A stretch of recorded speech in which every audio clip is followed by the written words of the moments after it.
Check, check.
Good evening. I'd like to call the meeting of the Tucson Unified School District to order. Roll call, please.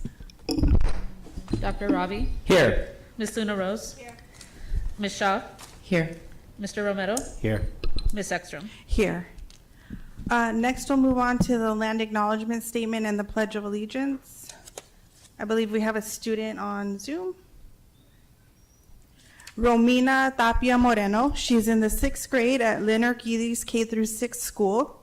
Romina has been a student at Leonard Guides since kindergarten. She's now in the 6th grade and enjoys playing volleyball, chatting with her friends, and collecting Hello Kitty merchandise. Hi, Romina. Hi. Whenever you're ready, you can do the land acknowledgement statement. On behalf of the Governing Board of the Tucson Unified School District, I, Romina Tapia, acknowledge that the schools, buildings, and facilities of the Tucson Unified School District reside on the ancestral homeland of the Tohono O'odham Nation and the federally recognized tribal land of the Pasquayaqui tribe. Thank I you. pledge allegiance to the flag of the United States of America and to the republic for which it stands, one nation, under God, indivisible, with liberty and justice for all. Thank you, Romina. I hope you have a great rest of your 6th grade year. You're welcome. Next is agenda adjustments. Dr. Trujillo. Extra members of the board, we don't have any recommended agenda adjustments this evening. Next is the superintendent's report. Dr. Trujillo. Yes, happy opening of school to all of those that are watching us online, those of you that are here in person. We hope you're braving the heat. Before we get started with the superintendent's report, we have a distinguished guest that needs to be highlighted for his service and, quite frankly, his heroism and his leadership in the district. I have our lead HVAC tech, Mr. Aaron Cañez, sitting in the back here. He is literally our most valuable player right now as he makes his way across the district. Literally minutes ago, basically from a roof atop Seacrest, addressing an HVAC issue here. Aaron is highly skilled in the area of HVAC. He chooses to be in the Tucson Unified School District to create safe spaces and cool spaces for our kids. So let's give him a round of applause for him and his team. There's a lot of situations where Aaron, his job is to not be noticed. Friday, literally 30 minutes before school, Doolin was out campus-wide. And the reason you don't know about that is because Aaron and his team were personally out there scrambling to get the system back up and running so that kids could get safely into school. So thank you for joining us this evening, and thank you for all the great work that you do across the district, especially in the peak cooling season. We're kicking off the school year. This is day number 7, and so we enjoyed an amazing first day on Monday, August 4th.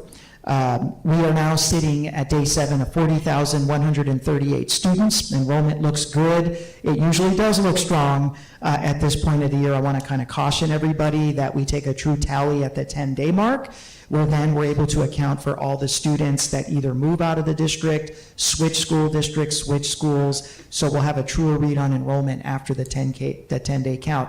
But we've seen some positive gains. Kindergarten is at a 3-year high at 2,632. That's a gain of just 3 students since Monday and over 50 students over last year. So kindergarten is starting to rebound from that COVID slump that we had during the pandemic. And most proudly, our pre-K has bounced back largely through the increase in preschool accessibility through the PEEPS program. We're closing in on 1,300 students. That's about 100, almost 100 more than we had last year, and that's a gain of 4 students just this week. So we'll continue to watch enrollment as we head towards our 10th day.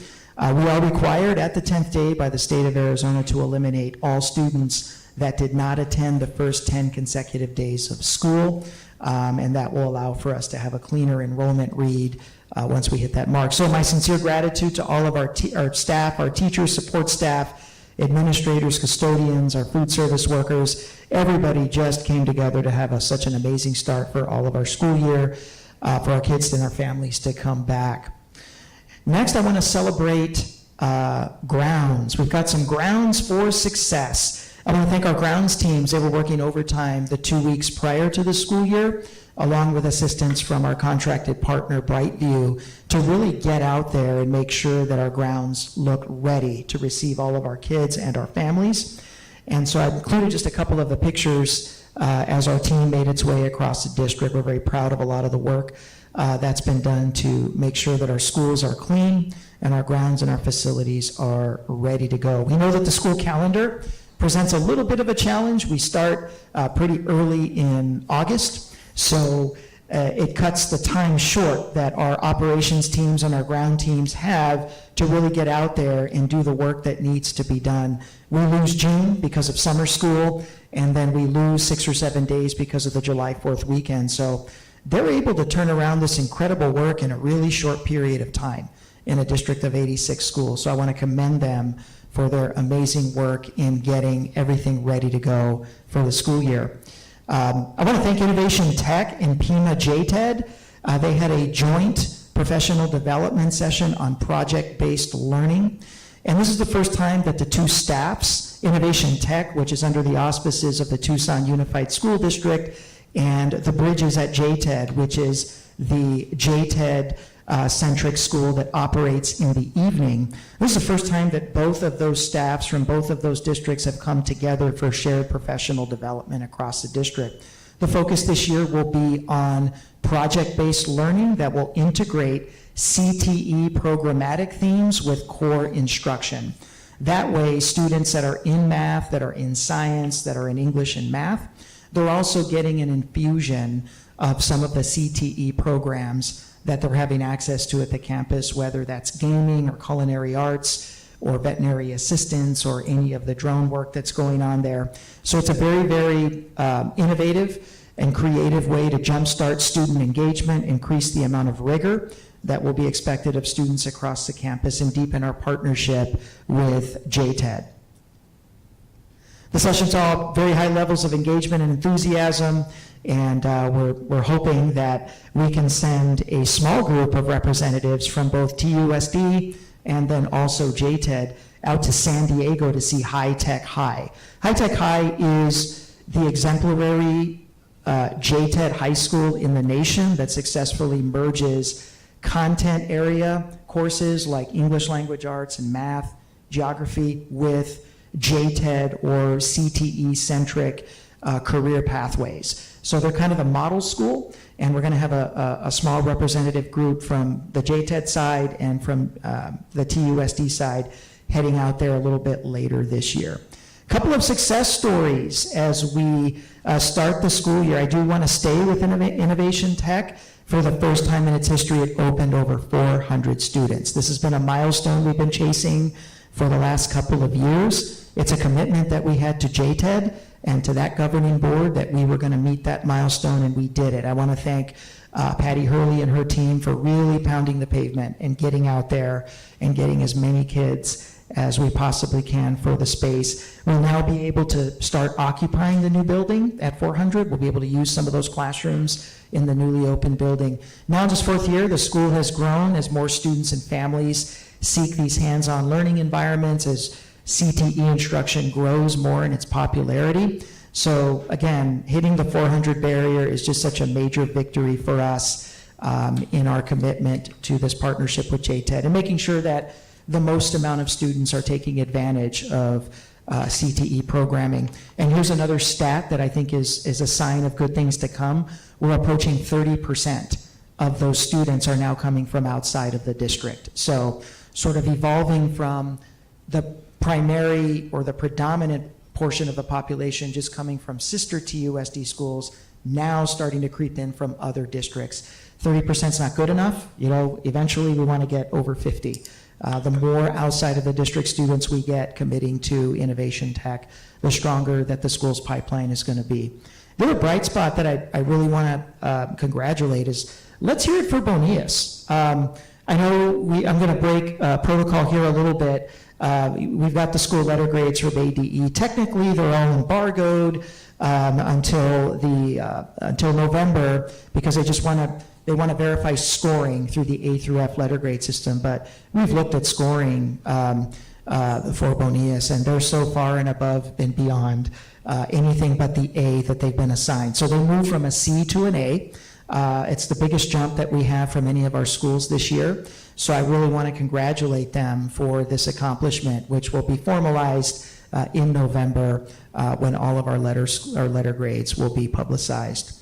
So they've set an example of what's possible in a really short period of time with really strong principal leadership and amazing staff that really goes above and beyond for kids each and every single day. And lastly, I do want to thank Governing Board President Jennifer Ekstrom for joining me out at Pueblo for Governor Hobbs' visit to TUSD. We were honored to welcome Governor Hobbs to Pueblo. This is the second time that Governor Hobbs has visited TUSD. It's amazing commitment to not just Southern Arizona, but to public education. She visited Innovation Tech last year, but this year she honored us with her appearance out at Pueblo for the ceremonial signing of HB 2484. This is new bipartisan legislation that will now limit the use of cell phone usage in school by strictly prohibiting cell phone usage in instructional spaces during instructional time, like classrooms and presentations. Cell phones will still be available to students during breaks, arrival time, departure time, and at lunch. So it's, as I said at the event, this is not about taking things away from kids. It's about reprioritizing the interpersonal engagement aspect of school. Less screen time, more interpersonal engagement with other students, more engagement with instruction. So we're excited about what this bill is going to do for TUSD. So Pueblo's campus and students, they provided an amazing environment for the event. And we were blessed to have so many local dignitaries. We had the mayor out there. We had other superintendents from other districts. We had other governing board members from other districts celebrating this momentous achievement. Pueblo looked absolutely amazing. I want to thank the administration, Frank Rossenhauser and his maintenance and grounds team for providing such an amazingly clean campus to host this event. President Ekstrom, members of the governing board, that concludes my report. Thank you, Dr. Trujillo. Next, we'll move on to call to the audience, and we'll hand that over to Dr. Shaw. Thank you, President Ekstrom. Members of the public may speak during the call to the audience. The governing board clerk shall be responsible for recognizing speakers and for maintaining order where it may be appropriate. Those who speak in person or want to have their comments read shall email or call the board office or complete a request to address the board form before the meeting. Speakers who have not completed the request form are not permitted to address the board. The speaker must state their full name and topic prior to addressing the board. Speakers are encouraged to be brief with a maximum time of 3 minutes. While more than one speaker may speak together in the time allowed, speakers are reminded that they are not allowed to speak more than once, and they may not transfer or delegate their time to others.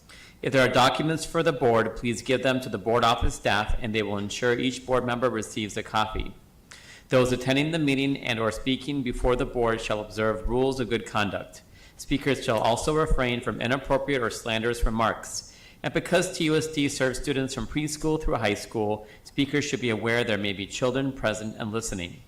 At the end of the call to the audience, the governing board president will ask if any board members wishes to respond to a criticism, wish to ask staff to review a matter, or wish to ask that a matter be put on a future agenda. No more than 2 members may address each topic. Contents of this card are public information. Tonight we have 2 in person and 1 to be read. We'll start with Maggie Schaefer, followed by Lillian Fox.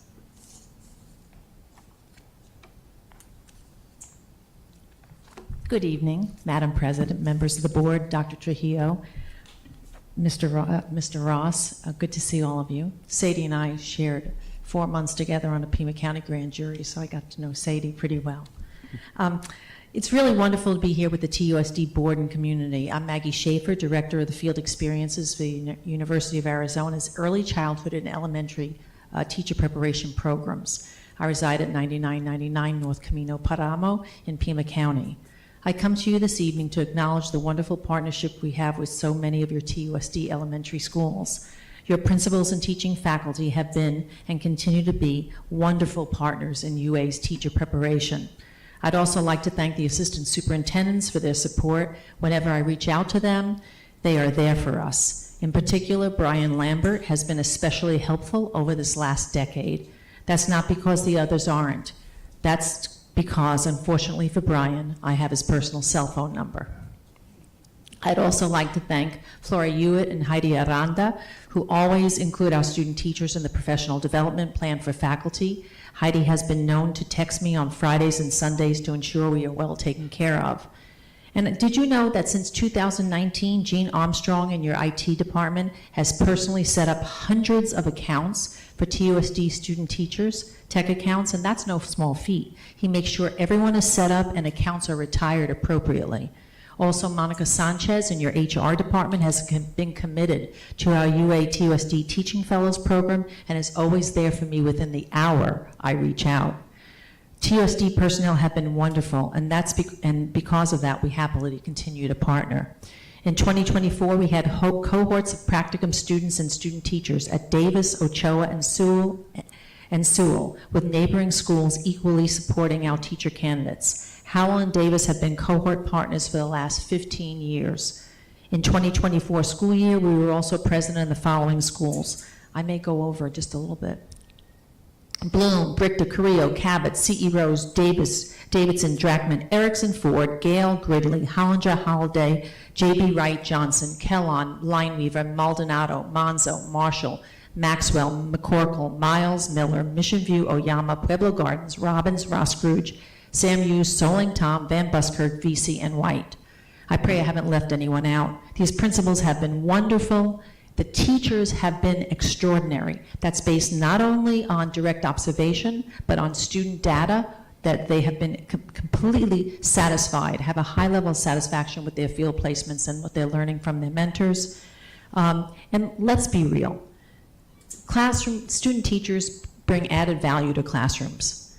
However, they also bring a lot of work. Joyful work, productive work, but additional work for our wonderful teachers in TUSD. And that's it. Thank you. And lastly, I want to acknowledge a wonderful partner in Dr. Trujillo. Thank you and good evening. Thank you. Next, we have Lillian Fox.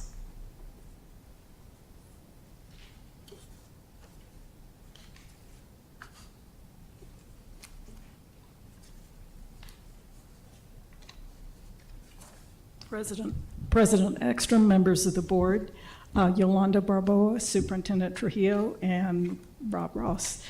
I've got two little thingies here. If you turn over to the first table, there were some problems in the budget book that you approved because finance screwed up and they put the wrong numbers in. So this is what you got July 15th. The stuff in yellow are the numbers that are wrong. The one you're getting tonight has been improved.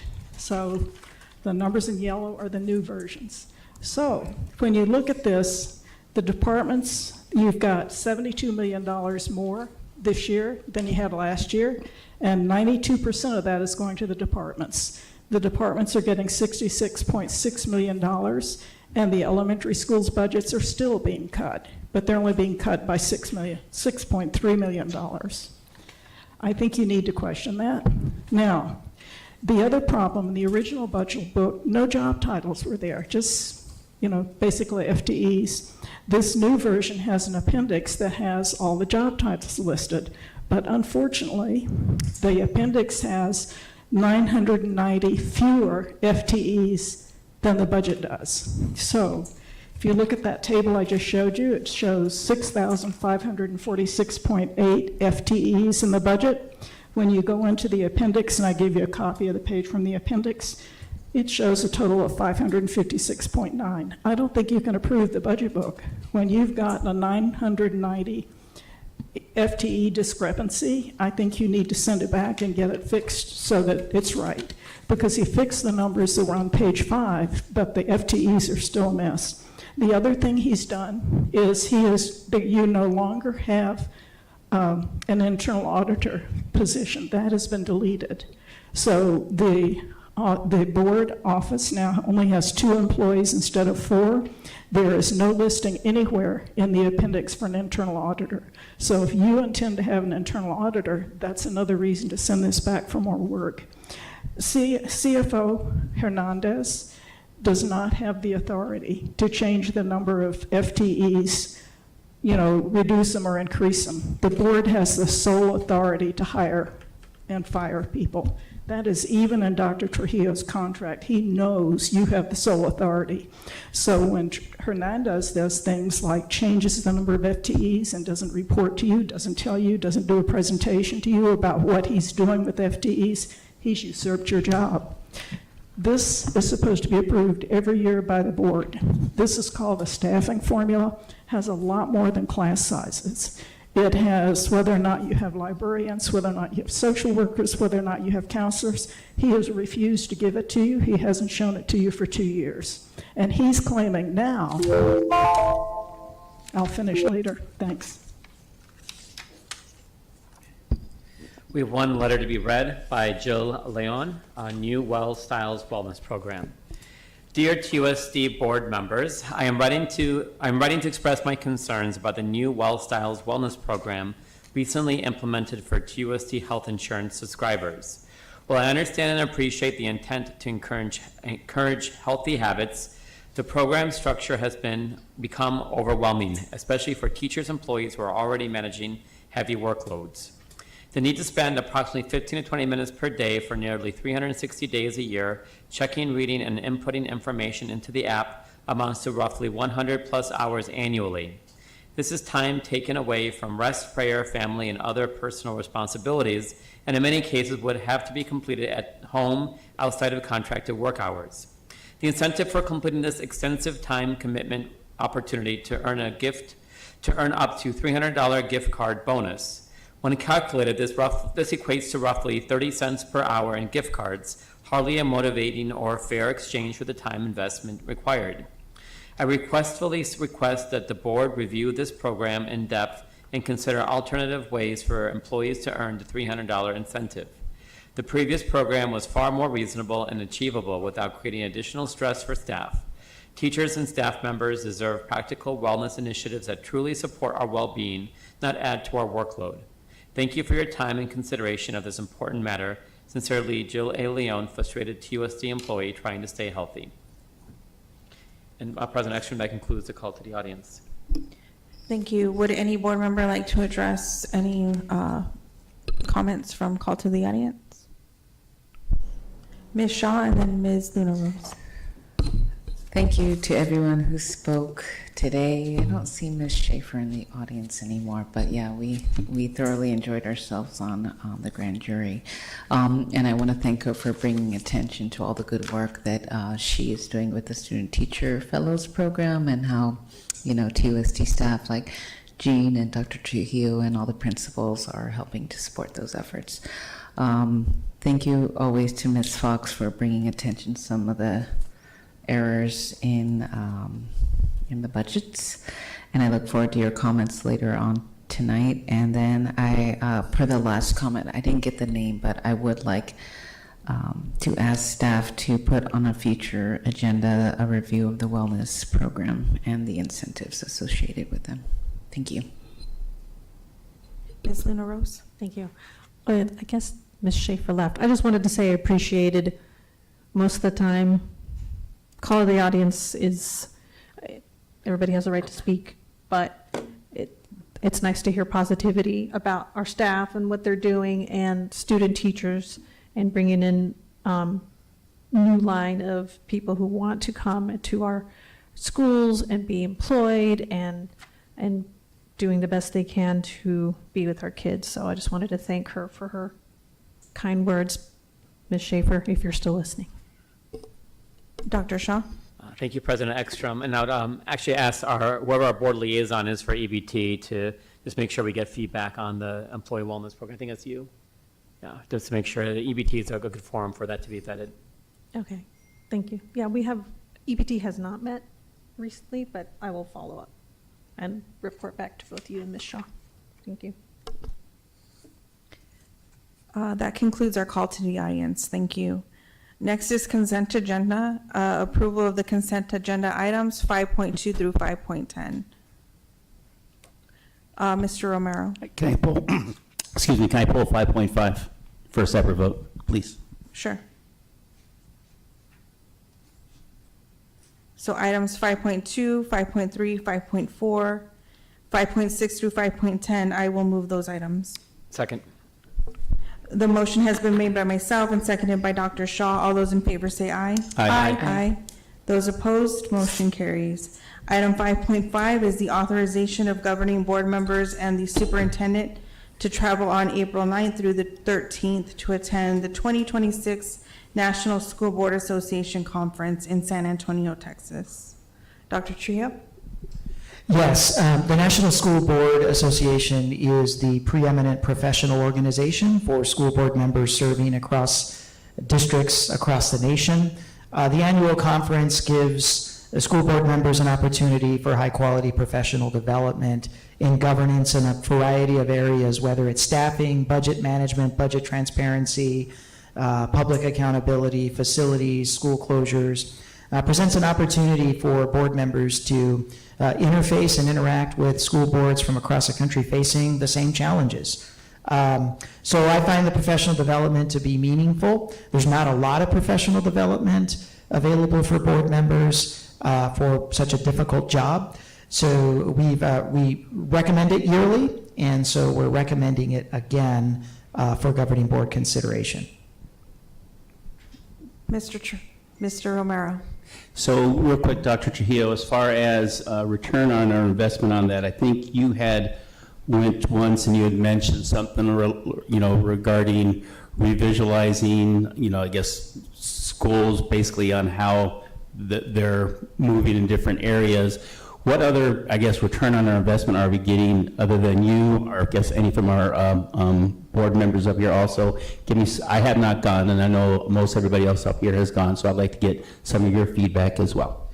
I think my recommendation, if the board approves this, I think we have targeted focus areas when we go there, meaning looking at sessions that pertain to those focus areas and interacting with boards that have been successful. You mentioned one.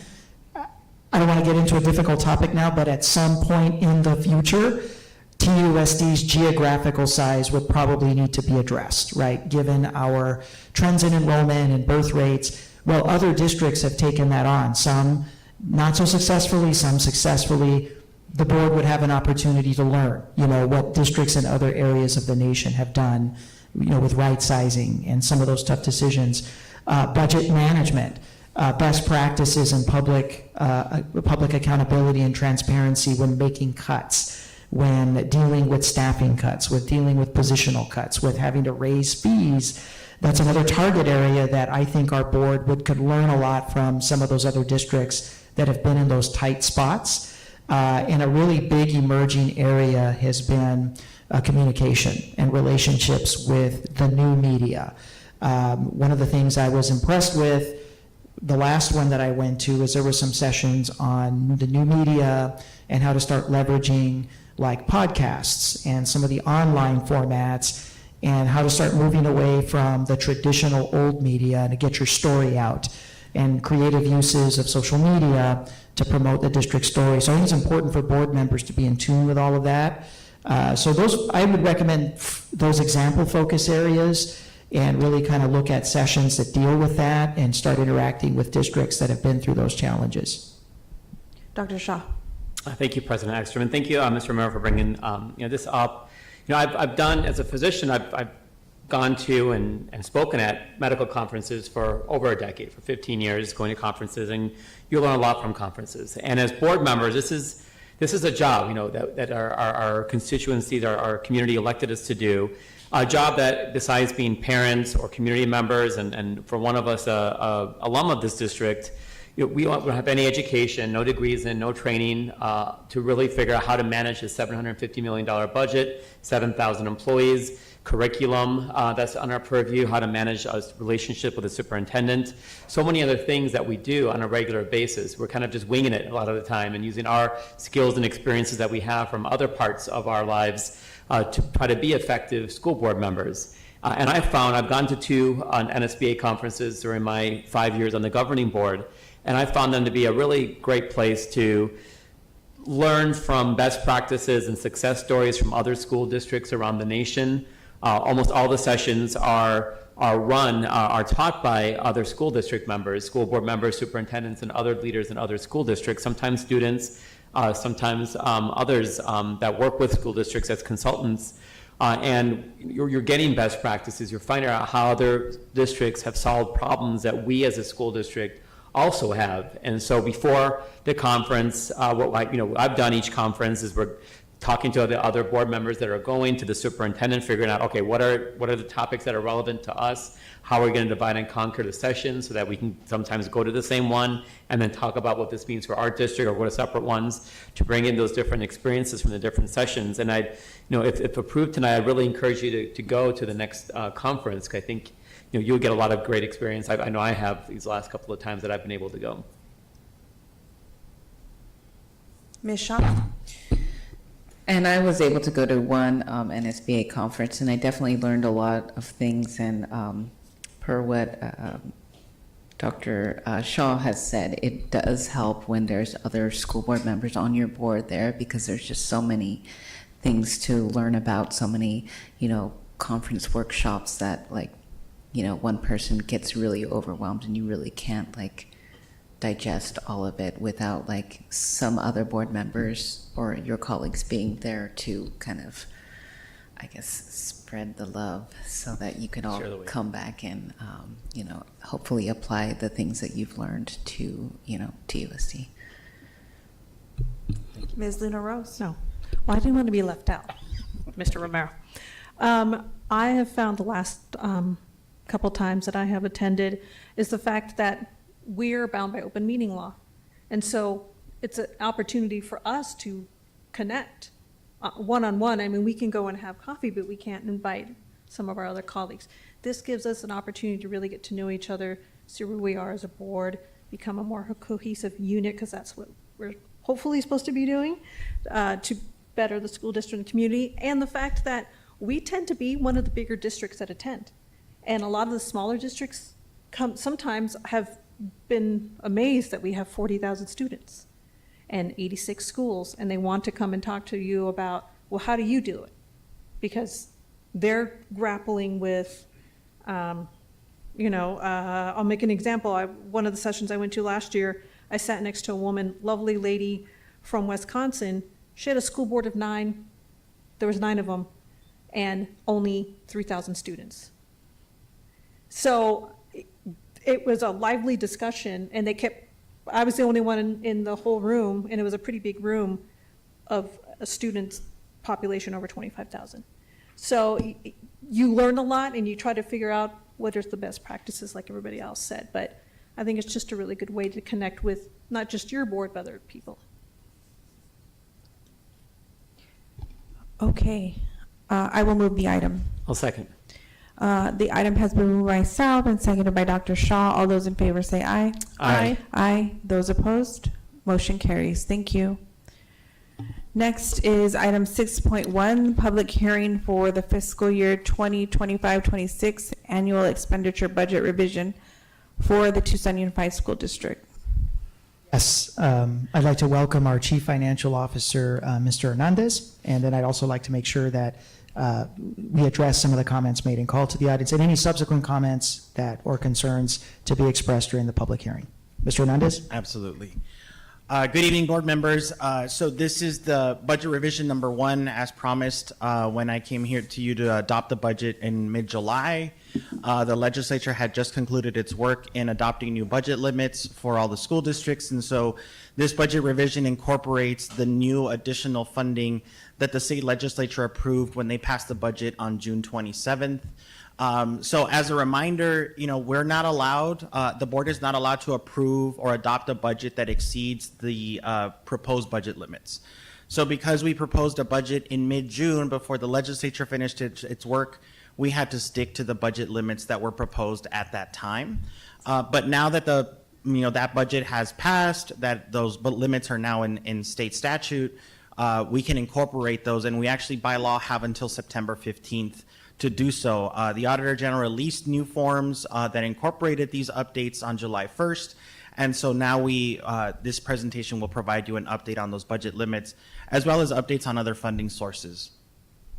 So you've seen this slide before. This is essentially a listing of what the legislature has passed. The notable items on here are the 2% increase to the base support level, so about another $100 per weighted ADM.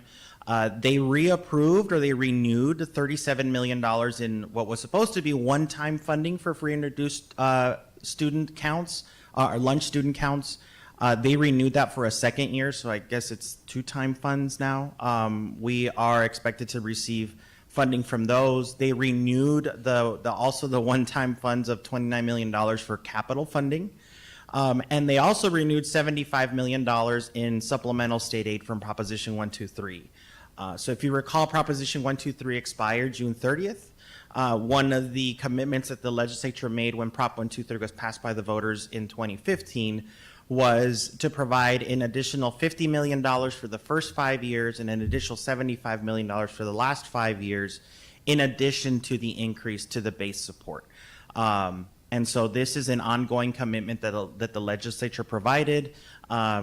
So this is one item that is significant in our budget. They provided other items in here that that are obviously important to us.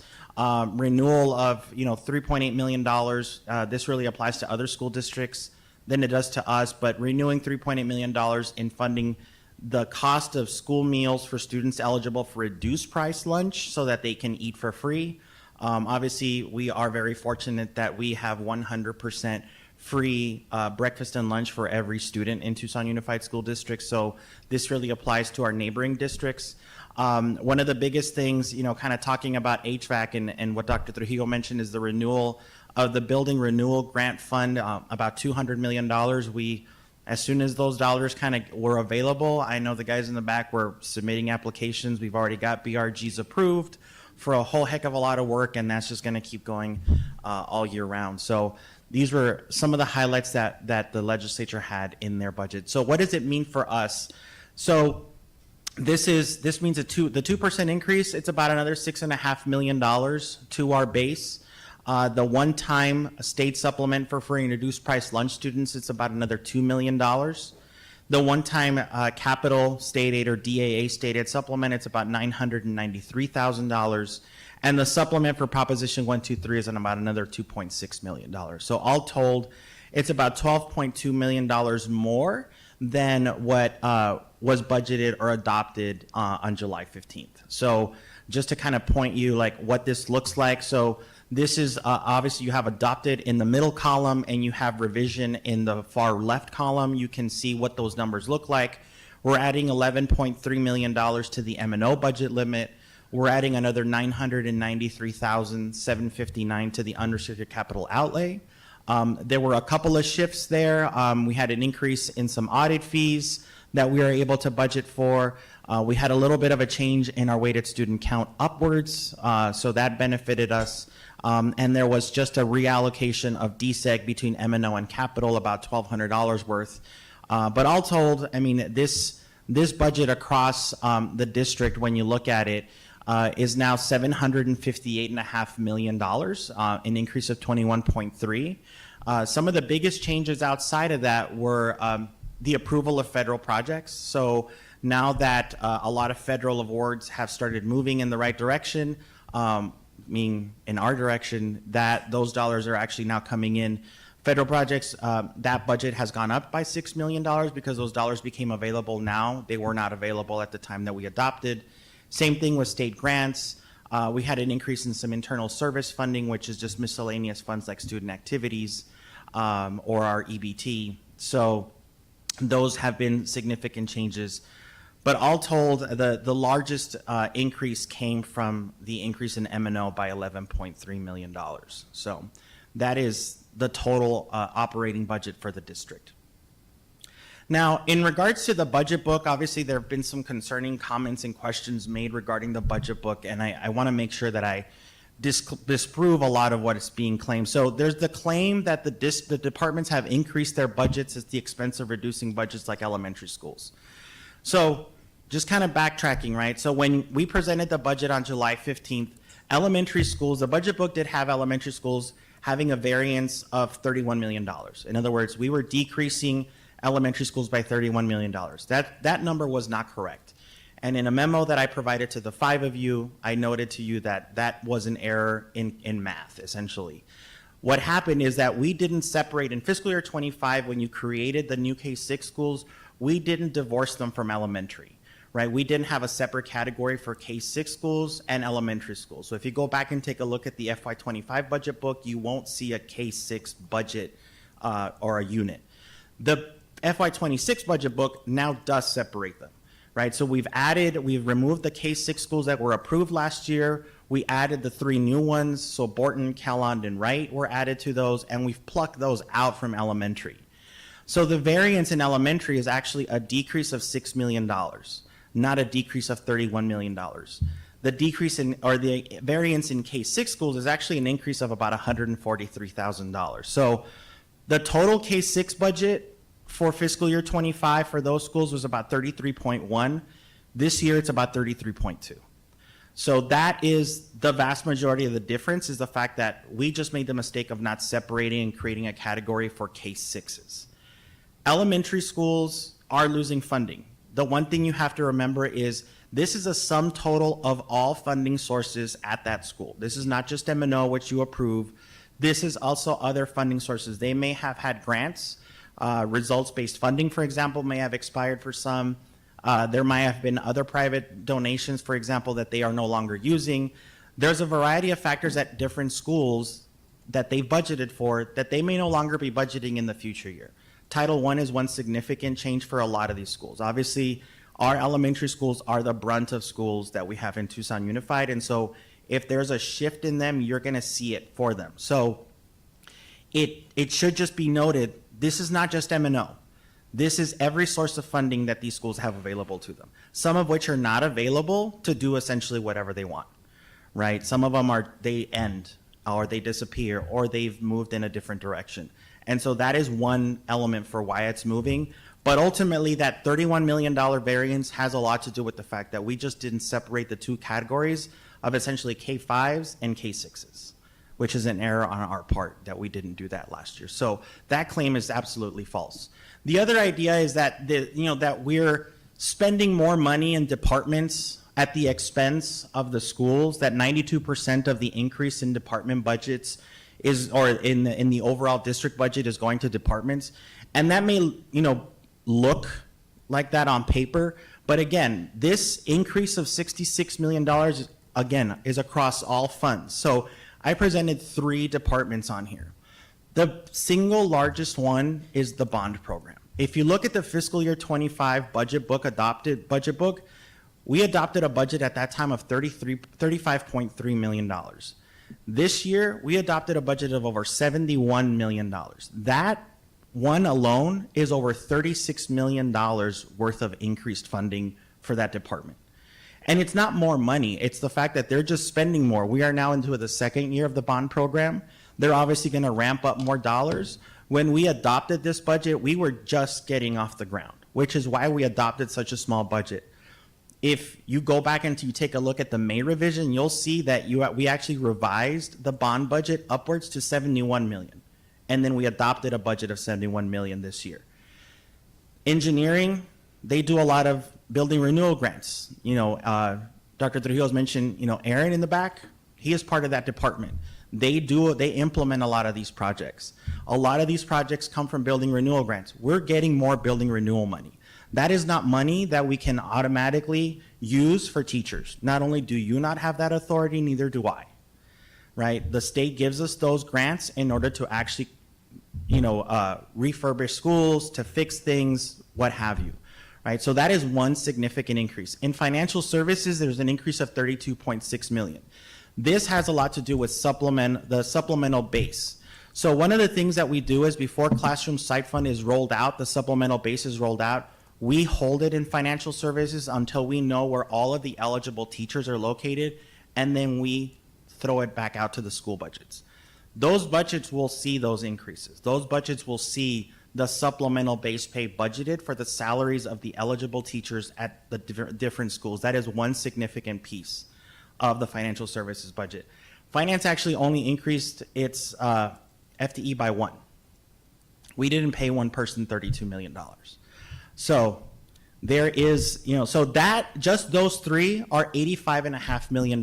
There's a net decrease across other departments that I'm not going to kind of bog you down with. You can see those in the budget book, but ultimately this is the net effect of all funding sources across the entire district, regardless of department size. Another point I want to point out is, please remember, we budget centrally and spend locally for one important reason. We want to track where dollars are going. So, the utilities budget, this has been presented to you in the past. They have a budget of $24.8 million.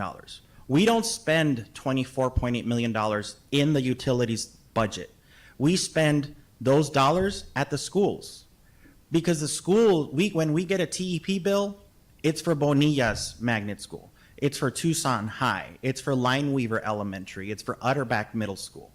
It's not for Tucson Unified School District.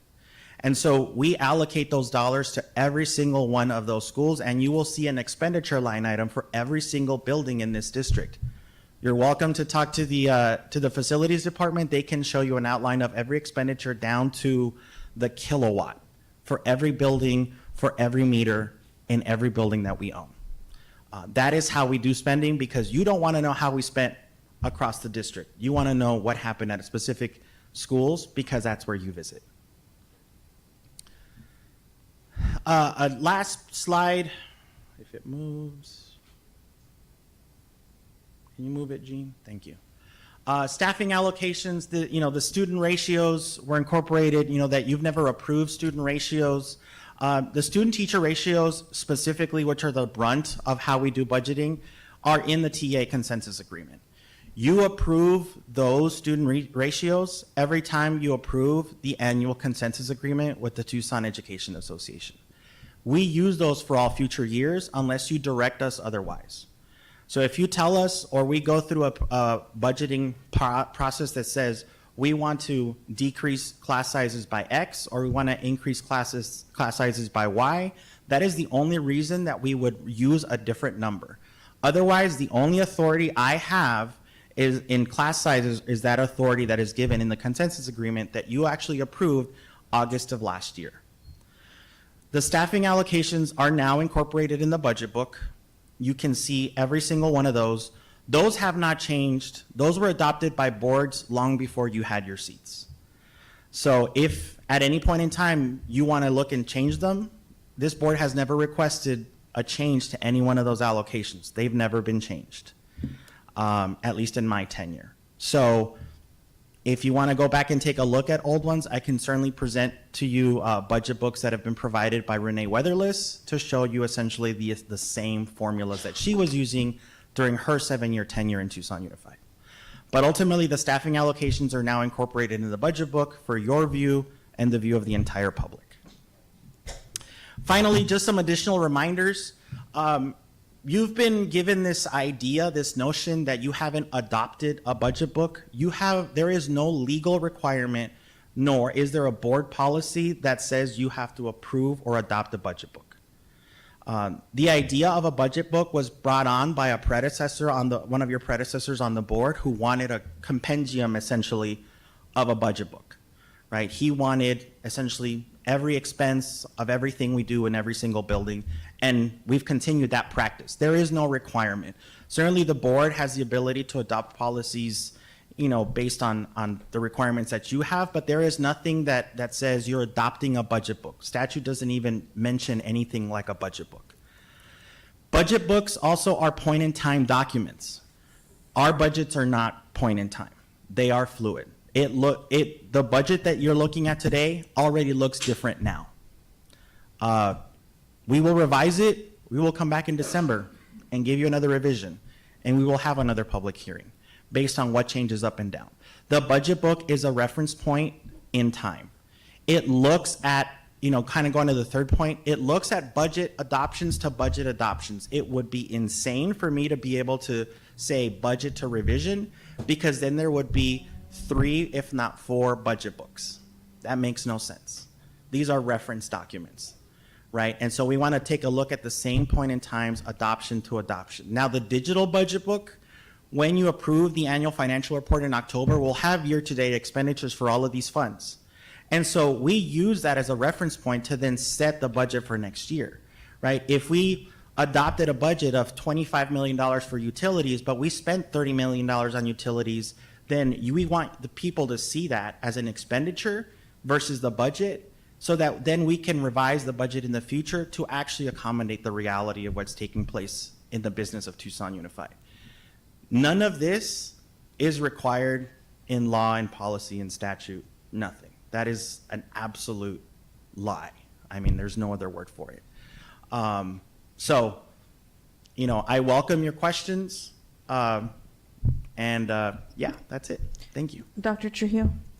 I'll just add what's been historically done, okay? And some of you have been on previous boards, but in previous boards that I've worked with, boards have had study sessions where they've asked for specific positions to be examined publicly. Most recently, we did a study session, I think about a year and a half ago, on custodians and what it would take to increase custodians, and we presented ratios. Or what would it be to increase monitors, and we presented ratios. Or what would it be to get counselors down from 1 to 500, 1 to 400. We usually do that at board request because those are tough conversations, because as all of you know, the employees are watching. And unless you say yes, you're just already in a tough position, right? So the board usually, historically, my experience has been, it determines whether or not it has financial feasibility, and then it says, okay, let's look at some ratios for some positions, and then ultimately decides whether or not it wants to do the increase. Most recently, you did with nurses, right? So it's not that the board's never looked at ratios. What we've never done is presented, unless the board members have wanted it, A to Z ratios for every single position in the district and go through them and say, do you want to increase here or no? All that does is really create a lot of stress and anxiety for the employees, because unless you say yes, those employees are going to feel a little bit let down. So it all depends on the financial feasibility of what a particular board feels it has, and then the particular positions that a board might feel it wants to take a look at. Those are always tough conversations. And as Mr. Hernandez said in the presentation, any ratio that you want to examine, and you have, you said, hey, Dr. Gio, let's look at custodians, let's look at monitors, let's look at counselors, let's look at fine arts teachers. These are things we've already done for you, and some of them you've got great victories, particularly in the fine arts and with the nurses. Our prospective bond package is going to take care of some of this. So I would just want to make sure that we throw that out there for the ratios. And of course, the consensus agreement, as Mr. Hernandez noted, is always there with the class sizes. That's a negotiated item. So I just want to add that caveat before the board opens up for questions. Any questions for Mr. Hernandez? Mr. Romero? So real quick, so say like on our budget where we talk about some of our student services type of thing that we've already, approved, knowing that we're kind of going into a deficit on a lot of different things, and we know we need to make some changes in different ways. You said this is kind of like a point of time as we're seeing over here. So then say, just as an example, say I said, I don't want to approve this budget book because I think we need to go back and look at some of the different things where our departments didn't want to cut any more money, and say, are the rest of the board members disagreed with that type of thing? That is something I could do, correct? You can always vote no on the budget, not the budget book, right? We like I said, the budget book is there as a reference point. You're voting on whether you want to adopt the budget as presented or not. Now, the only thing that would change in an example like yours would be like, let's say you want to, you look at a student services department and you say, I want to not, approve this budget because I want these student services departments to cut by $100,000. That $100,000 doesn't necessarily go away, right? But what essentially we do, we pull it out of that department, and essentially contingency is where we hold it. Right? Departments can't touch it, schools can't touch it. It lives on its own, and we hold it there. Why? Because you have that authority to budget up to there. You don't have to budget up to the maximum limit or the optimal limit, as ADE calls it. You can always budget less than the optimal limit. The problem becomes is that difference is always owed to the district. ADE can't keep that. It is always owed to us. We only have 3 years to revise our budget, so after 3 years it would expire. So I wouldn't ever recommend not adopting to the absolute budget limit. All I would say is if what you're looking for is to take a look at departments or schools or whatever, and you want to make certain changes, we can do that and pull those dollars, set them aside. We'd still present a budget that equals the same amount of money. It's just no longer living in that department. Okay, and I know kind of for me, I've been, because of some conversations that have been happening at our meetings, so I have taken a little deeper dive, and to be honest with you, I don't understand in a lot of things where some of the money's going and what these departments are. So again, that's shame on me for not asking you to be more clarified on those types of things. So I know there'll be more of a list that I would want to put together. And then I guess for me, as soon as I analyze these things a little bit more, do we come to you directly if we have other questions? Do we come to you as a board? Is there another meeting like this where we'd address those types of things? What's protocol normally? It's up to you, right? So kind of going back to the budget study session concept, that would probably be the best way of going about it is, if you want me, if you tell me that here's a list of a dozen departments, I want more information about what's going on with their budgets and what are they doing. If you have a set of questions, I wouldn't answer those on their behalf. I would go to those department leaders, kind of like the way we did DSEG, and have them essentially provide you the information on what's going on with my budget in X, Y, and Z department. And we can do that as part of a larger study session so that you can provide me direction, ultimately the superintendent, on what you'd like us to do, right? Is this something that you want to change, you want to eliminate, you want to grow? That was sort of the purpose of why I wanted zero-based budget to work the way it did, was because I wanted people to justify what was going on so that you could ask the questions on whether what they were presenting to you is a viable option, right? Does it make sense to you that they should be requesting a budget of X? And if that's not the case, then it's a matter of then us going back to the drawing board with the department. So that's certainly a possibility. This budget revision process right now is literally just adopting budget limits. It does give the departments the ability to spend, unless I'm directed otherwise by the superintendent to say free spending this way or don't do something specific to any dollars. Okay, and then just one other thing that was mentioned in the call to the audience, and I didn't see anything regarding this in reference to the internal auditor. Can you speak to that? So the appendix are all the positions that are filled in the district right now.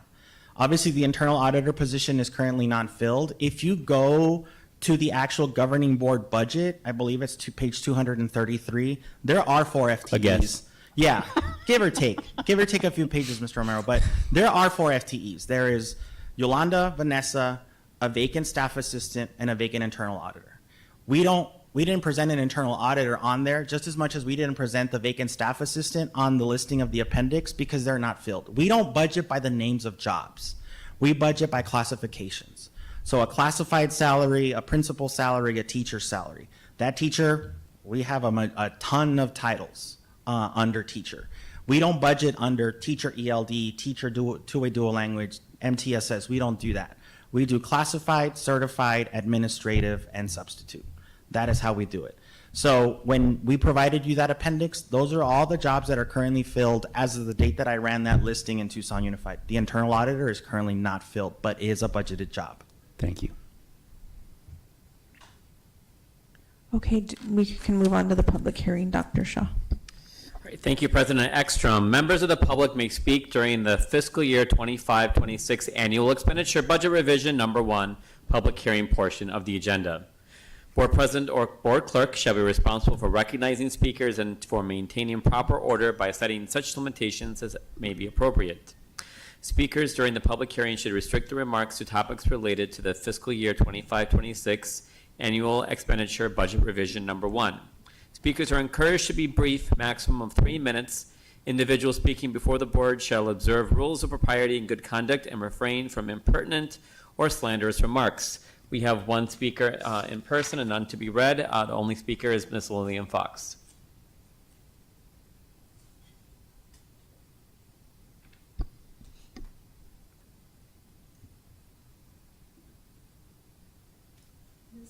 Board President, members of the board, Yolanda Barboa, Superintendent Trujillo, and Rob Ross.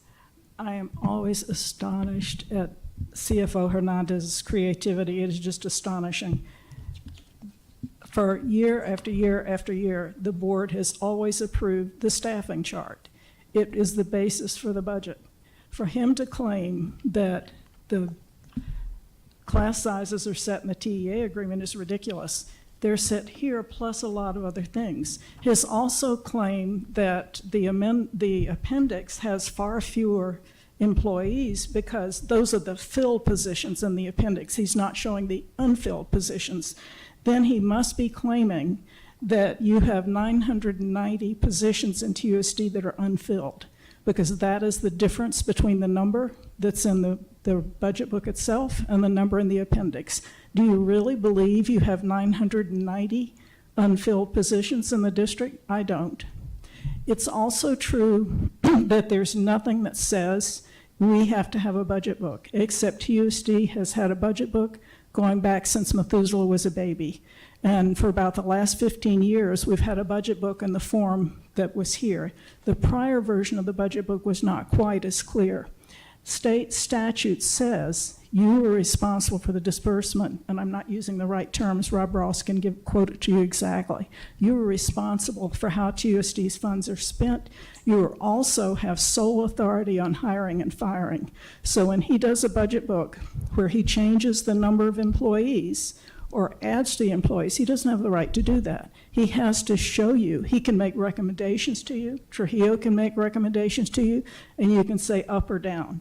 They don't get to do it off in the dark. He did it off in the dark when he presented the budget book to you last time with no named positions. He just basically said certified and classified. He didn't tell you what the job titles were. He also has reduced the number of reading recovery and math recovery teachers you have. You have fewer in this budget than you had last year. So I didn't go through and check every single thing to see what the changes are, but his suggestion to you that the appendix has 990 fewer employees because those are TUSD's unfilled positions, you can't believe that. You need to tell him, go straighten it up, and in the appendix show all of the job titles, whether they're filled or unfilled. And if he wants to show them as filled or unfilled, that's fine.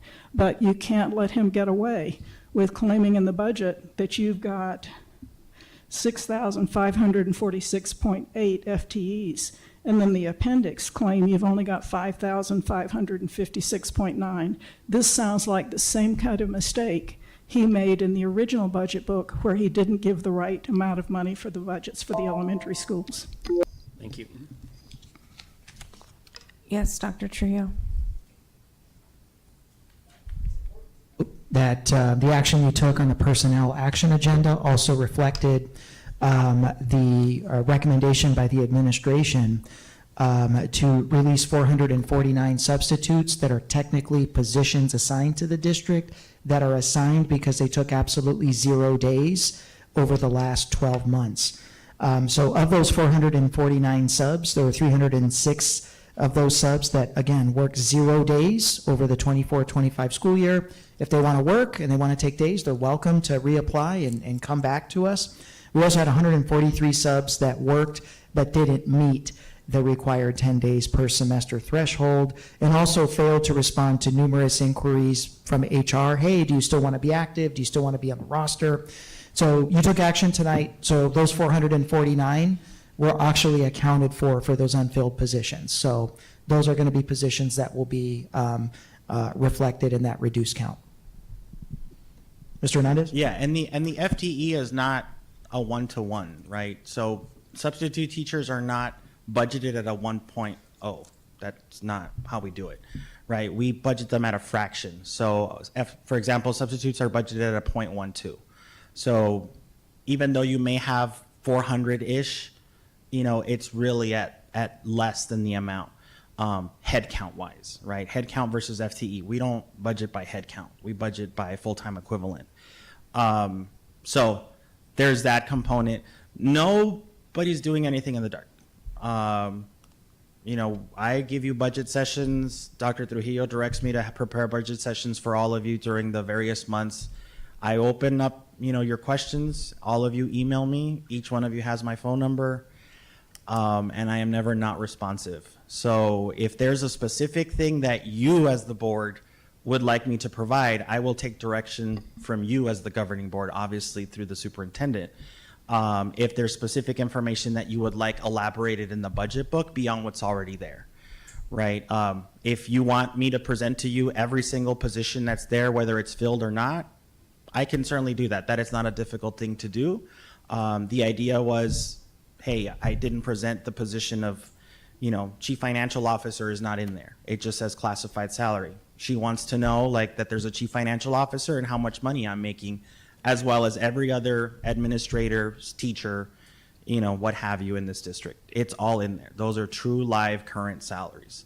But if you want unfilled yet and budgeted, we can certainly provide that and make that document about another 150 pages or so. With the RTI or the teacher interventionist, the reading and math interventionist, that's a decision made by the school. I am not aware of any school eliminating a reading or math interventionist.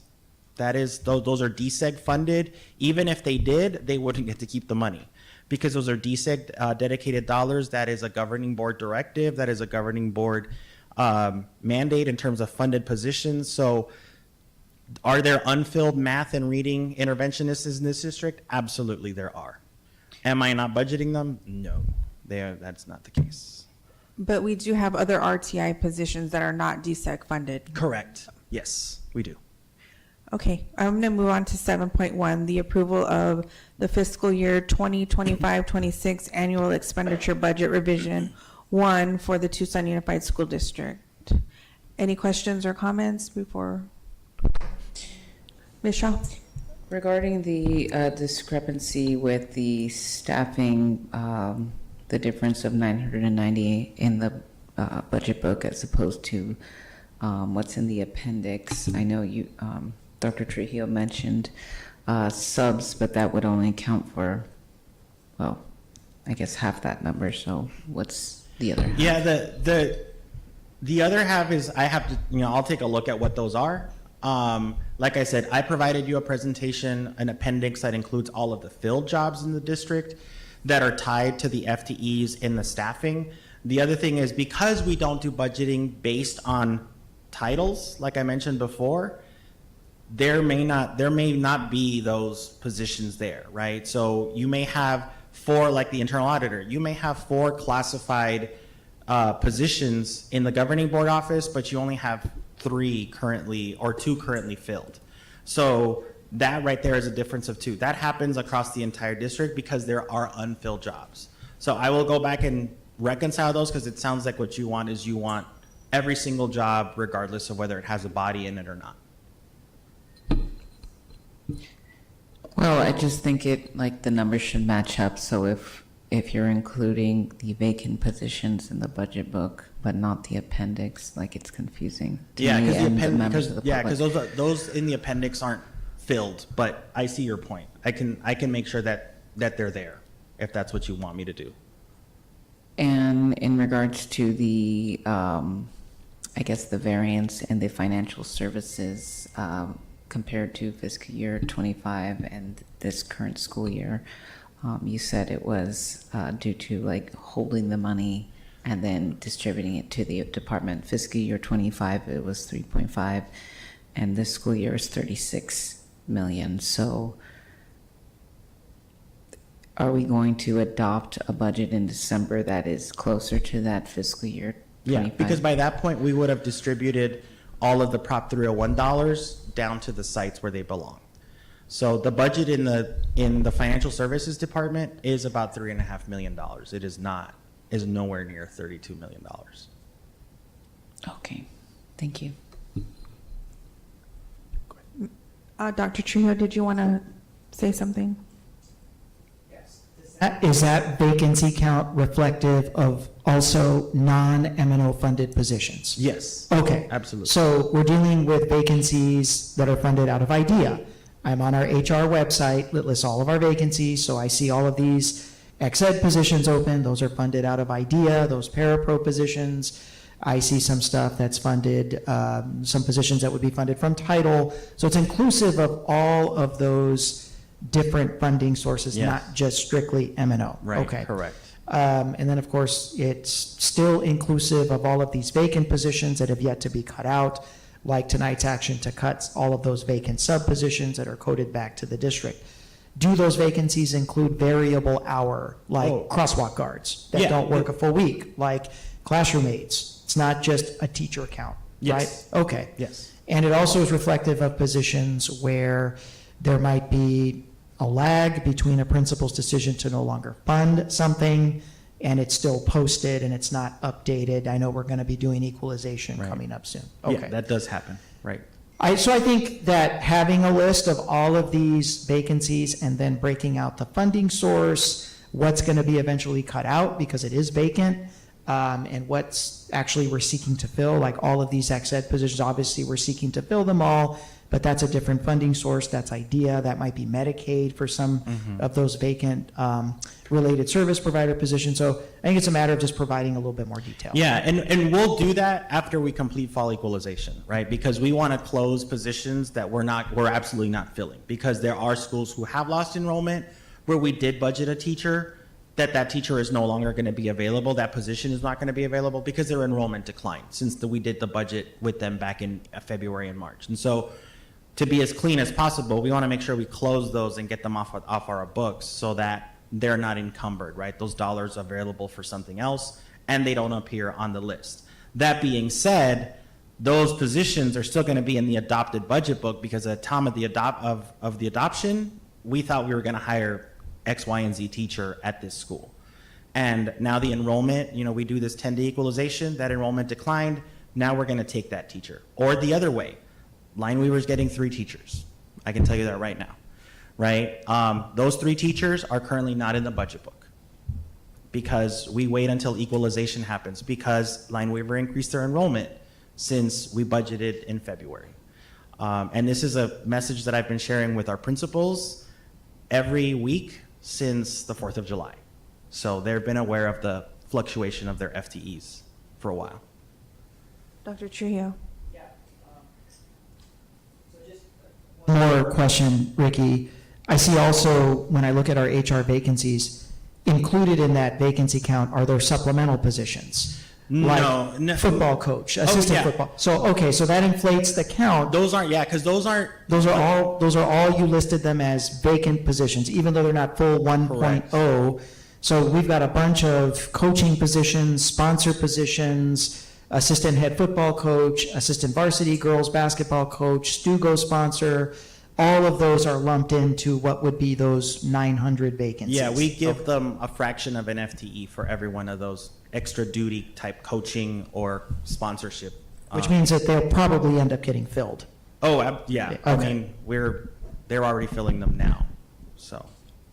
Mr. Romero. So then, on that list of numbers, like I said, there's 3 new teachers over at Lineweaver. So like in a situation where population increase in Lake Soling Tom and Dietz went down, there was someone that went over from one school to the other, but that number still stays the same because he was already counted there once at Dietz. Now that he's moved over to Soling Tom, it's kind of a wash for situations like that. It's kind of a wash on the high level district count. Absolutely it is, because that student stayed in a TUSD school.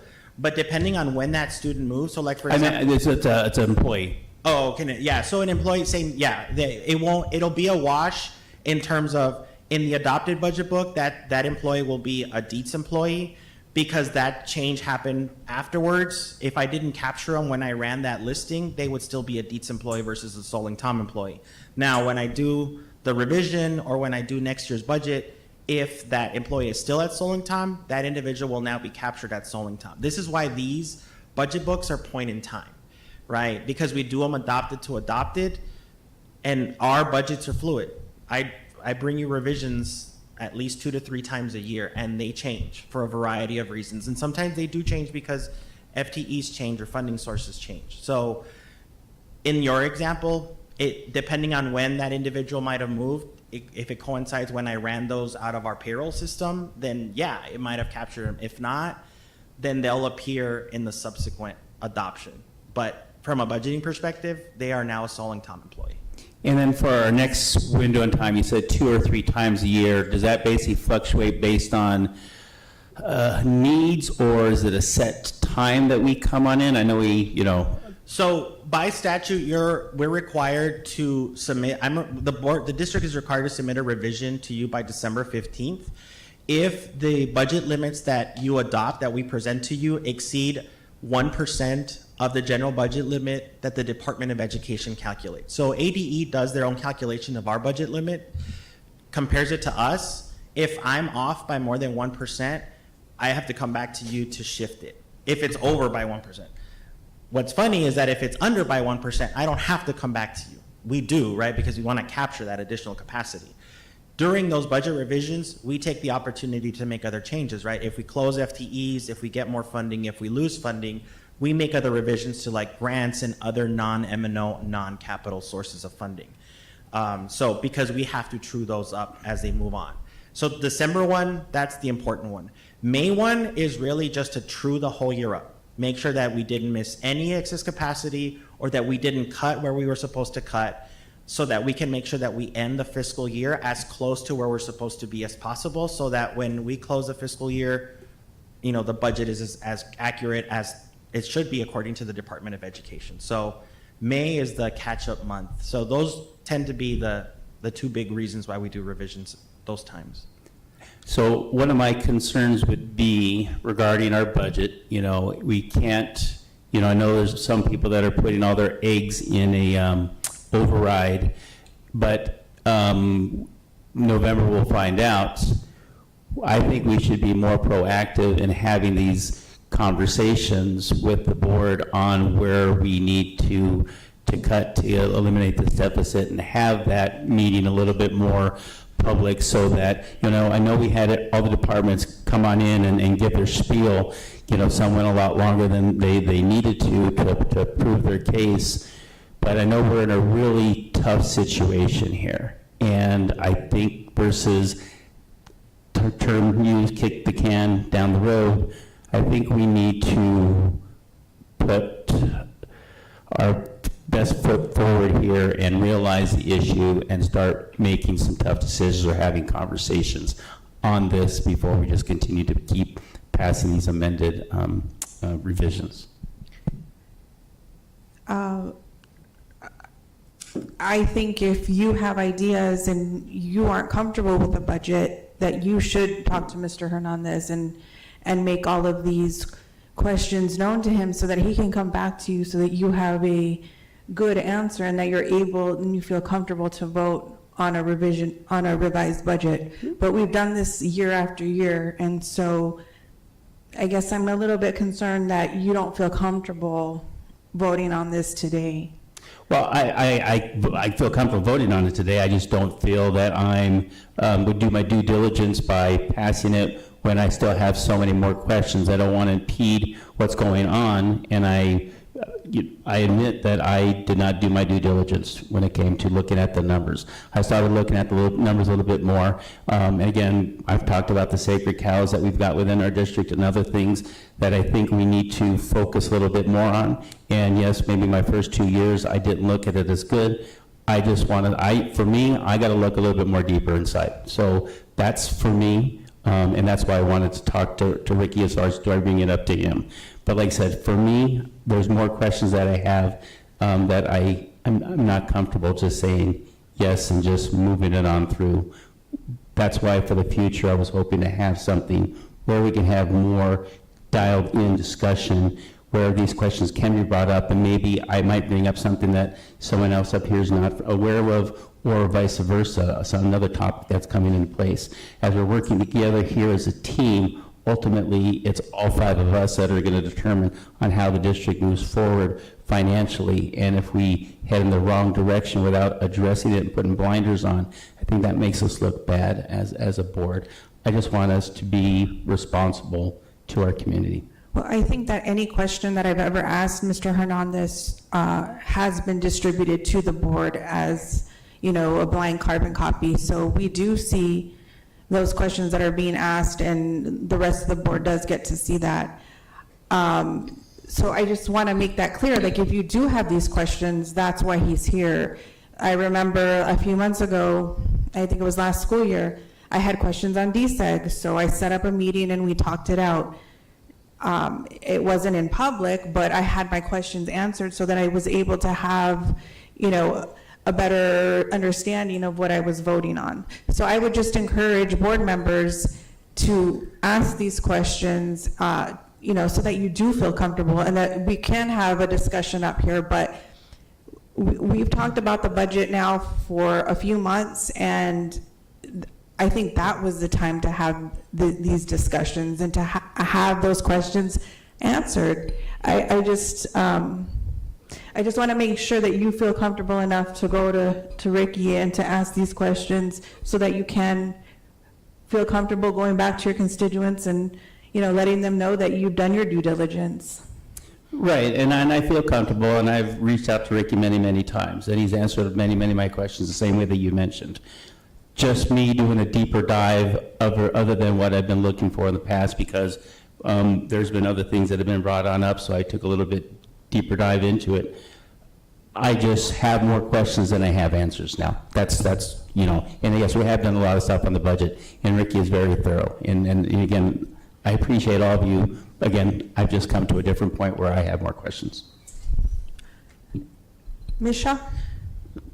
And I think, for me, Dr. Shaw and Luna Rose, starting with Ms. Weatherless and like all of the information that she had presented to us when we had this item come to us, and then the public being used to it being presented in that way.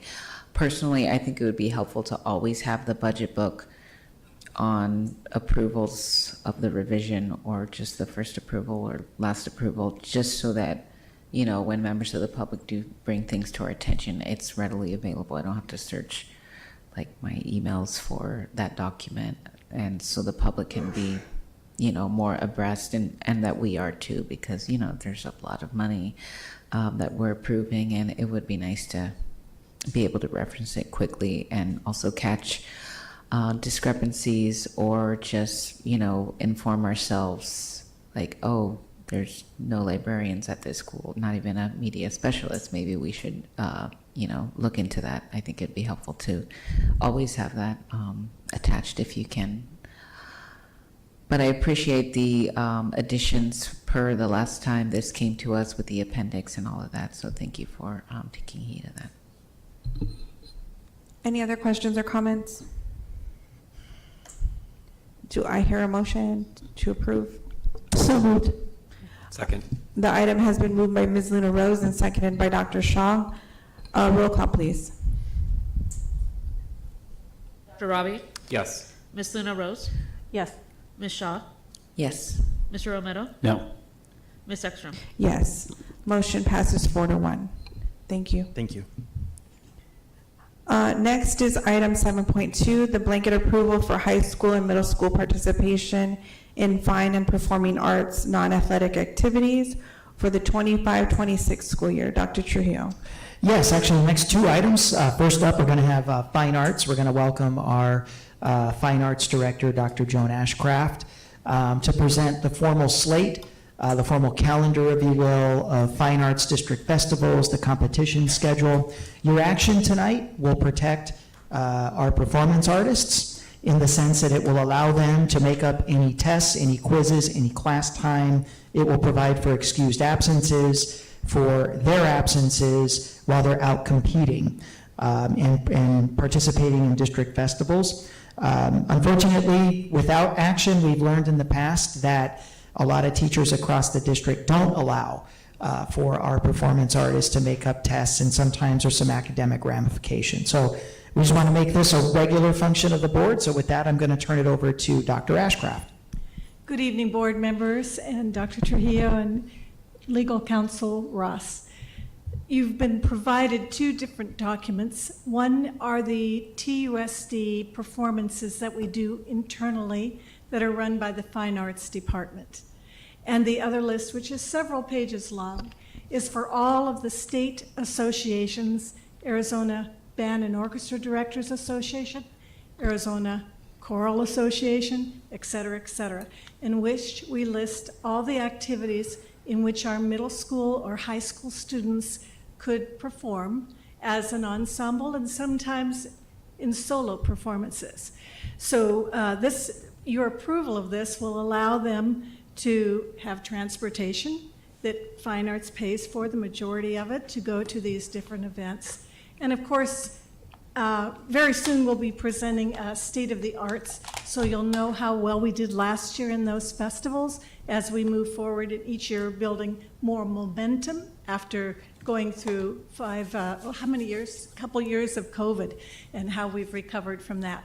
It's also a good explanation about how our students, through these competitions, go through the OMA program in elementary and then their middle school fine arts discipline, and then into high school, culminating in the opportunity to do the Fine Arts SEAL project. So we would appreciate your support of these events for our kids. Not every school goes to every one of the things, of course. All right, thank you, Mr. Ashcraft. Any comments or questions from the board? Ms. Lona Rose and Ms. Shaw? Hi, Dr. Ashcraft.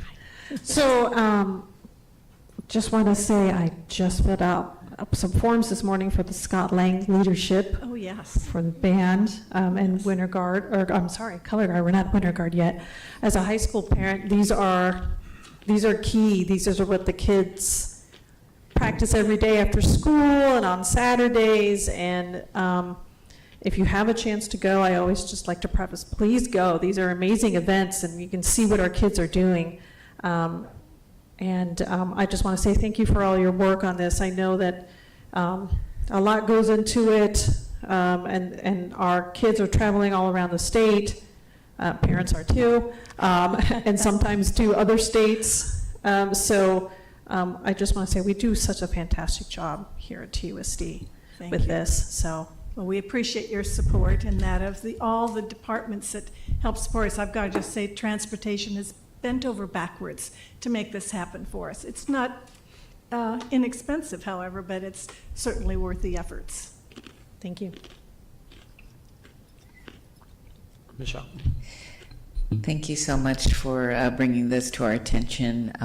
It's very exciting. I can't believe how many events there are that our students go to. And I would encourage you, Dr. Ashcraft, to bring some of the band and orchestra and other fine arts teams to our governing board meeting to present. Because although it does take up a little bit of time, it, I think, energizes me and the rest of my colleagues to continue on for the rest of the night.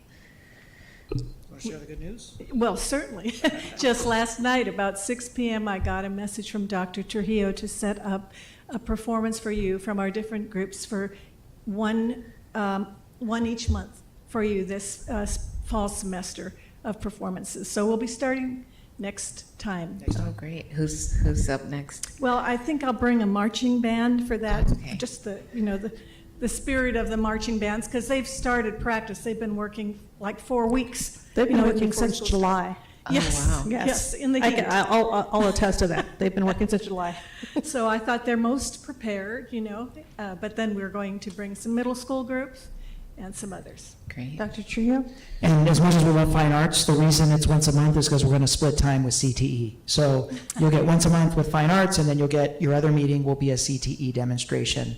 So you'll get to see a little bit of both. So it's hard decisions to make with all the wonderful groups and then all the wonderful CTE programs. So we're looking forward to those demonstrations and performances this fall, starting August 26th. Cool. Thank you. I'll move the item. I will second. The item has been moved by Dr. Shaw and seconded by Ms. Luna Rose. All those in favor say aye. Aye. Aye. Those opposed, motion carries. Thank you so much. Thank you. Next is item 7.3, the blanket approval for high school participation in athletic schedules, AIA postseason competition, and in-state non-athletic activities for the 25-26 school year. Dr. Yeah, Trio. like our performance artists, we also want to make sure that our student athletes get the same support in terms of your vote, your action tonight deems competitions as district business, which means they're eligible for transportation, meals, all of that good stuff, and most importantly, the ability to make up tests, quizzes, and classwork for any of their core areas that they have to miss. Pinch hitting tonight for our director for interscholastics who's out not feeling well. We do have Mr. Lambert, who does oversee the director for interscholastic athletics to handle any questions on the presented AIA schedule. Hello. Ms. Shaw? Okay. Thanks for being here in lieu of Mr. House. Well, I'm excited to see some games coming up here. My question, though, is a little bit off topic. It's in regards to equipment. Does AIA have any best practices in regards to equipment that's kept up to date, like football equipment? So yes, Mr. House works with all the high school athletic departments to make sure we cycle through following the AIA guidelines. That's something we do every year. And then we try to cycle through and get new helmets, new pads, things according to each athletic program. It's, I would say, predominantly going to be football, but yeah, we have to follow AIA guidelines. What this is just so you're all aware, these are all the regular season games for fall, winter, and spring sports. In addition to if they decide to do tournaments, that's something they do just like a regular field trip packet for those. So these are just the AIA regular season for each of the sports that we have at every school. And are you aware if the new equipment for Tucson High's football teams has been delivered? Because I've been told that even though the board was told that we were getting new equipment for all football teams, it hasn't arrived or been delivered to some schools. Point of order, I'm not sure this is agendized. I was just going to ask Mr. Ross, are we walking this fine line? I think your question about whether it's related to this is a good one. It'd be difficult to attach that to this item, since this is a schedule approval. Right. Okay, so we can bring in this back, or your questions back. I will move the item. I'll second. The item has been moved by myself and seconded by Dr. Shaw. All those in favor say aye. Aye. Aye. Those opposed, motion carries. Thank you. Thank you. In just a separate communication, I can provide an update on distribution and delivery of pads and helmets to address Governing Board Member Shaw's concern. Thank you. Yep. We'll get that. Item 7.4 is the Sixth Amendment to the Purchase and Sale Agreement with the Arizona Board of Regents for the University of Arizona Service Annex, with the authorization for the Operations Program Manager to execute the amendment and the approval of the revised budget for the building improvements for 220 West 6th Street. Dr. Trujillo. Yeah, so I want to bring up three of our team members to handle this item. First, from the actual sales aspect and the provisions of the purchase sale agreement. It's our lead administrative contact person for leasing and purchases of district properties, Mr. Bryant Nodine. For any questions on the financials, according to the price, in terms of what's required to the financial commitment for the purchase sale agreement, we have Chief Financial Officer Ricky Hernandez, and then of course we have our Senior Program Manager Damon Ballesteros for any questions on the work that needs to be done for renovations and relocation or any associated timeline. So we've got the team here to address any of the questions, all aspects, so I'll turn it over to Mr. Nodine to get started. President Ekstrom, members of the board, and Dr. Trujillo, Council Ross, I want to say that we're very close to closing on this building. This is the last piece that we have. It's been a long process. This one is a amendment so that should ADQ decide that diesel on the property needs to be mitigated, that the U of A will participate in that financially. Our environmental consultant indicates that there's a low probability of this happening, and here's why. Most of the soil borings that we did showed no or low levels of contaminants. What's there is encapsulated. It's been there for over 60 years. And in fact, one of the things that would precipitate ADQ mitigation would be air quality issues. We did an air quality study of the building and it came out looking very good.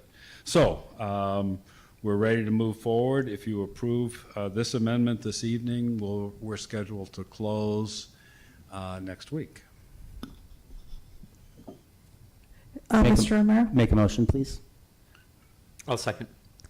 The item has been moved by Mr. Romero and seconded by Dr. Shaw. Any questions? All those in favor say aye. Aye. Those opposed, motion carries. Thank you.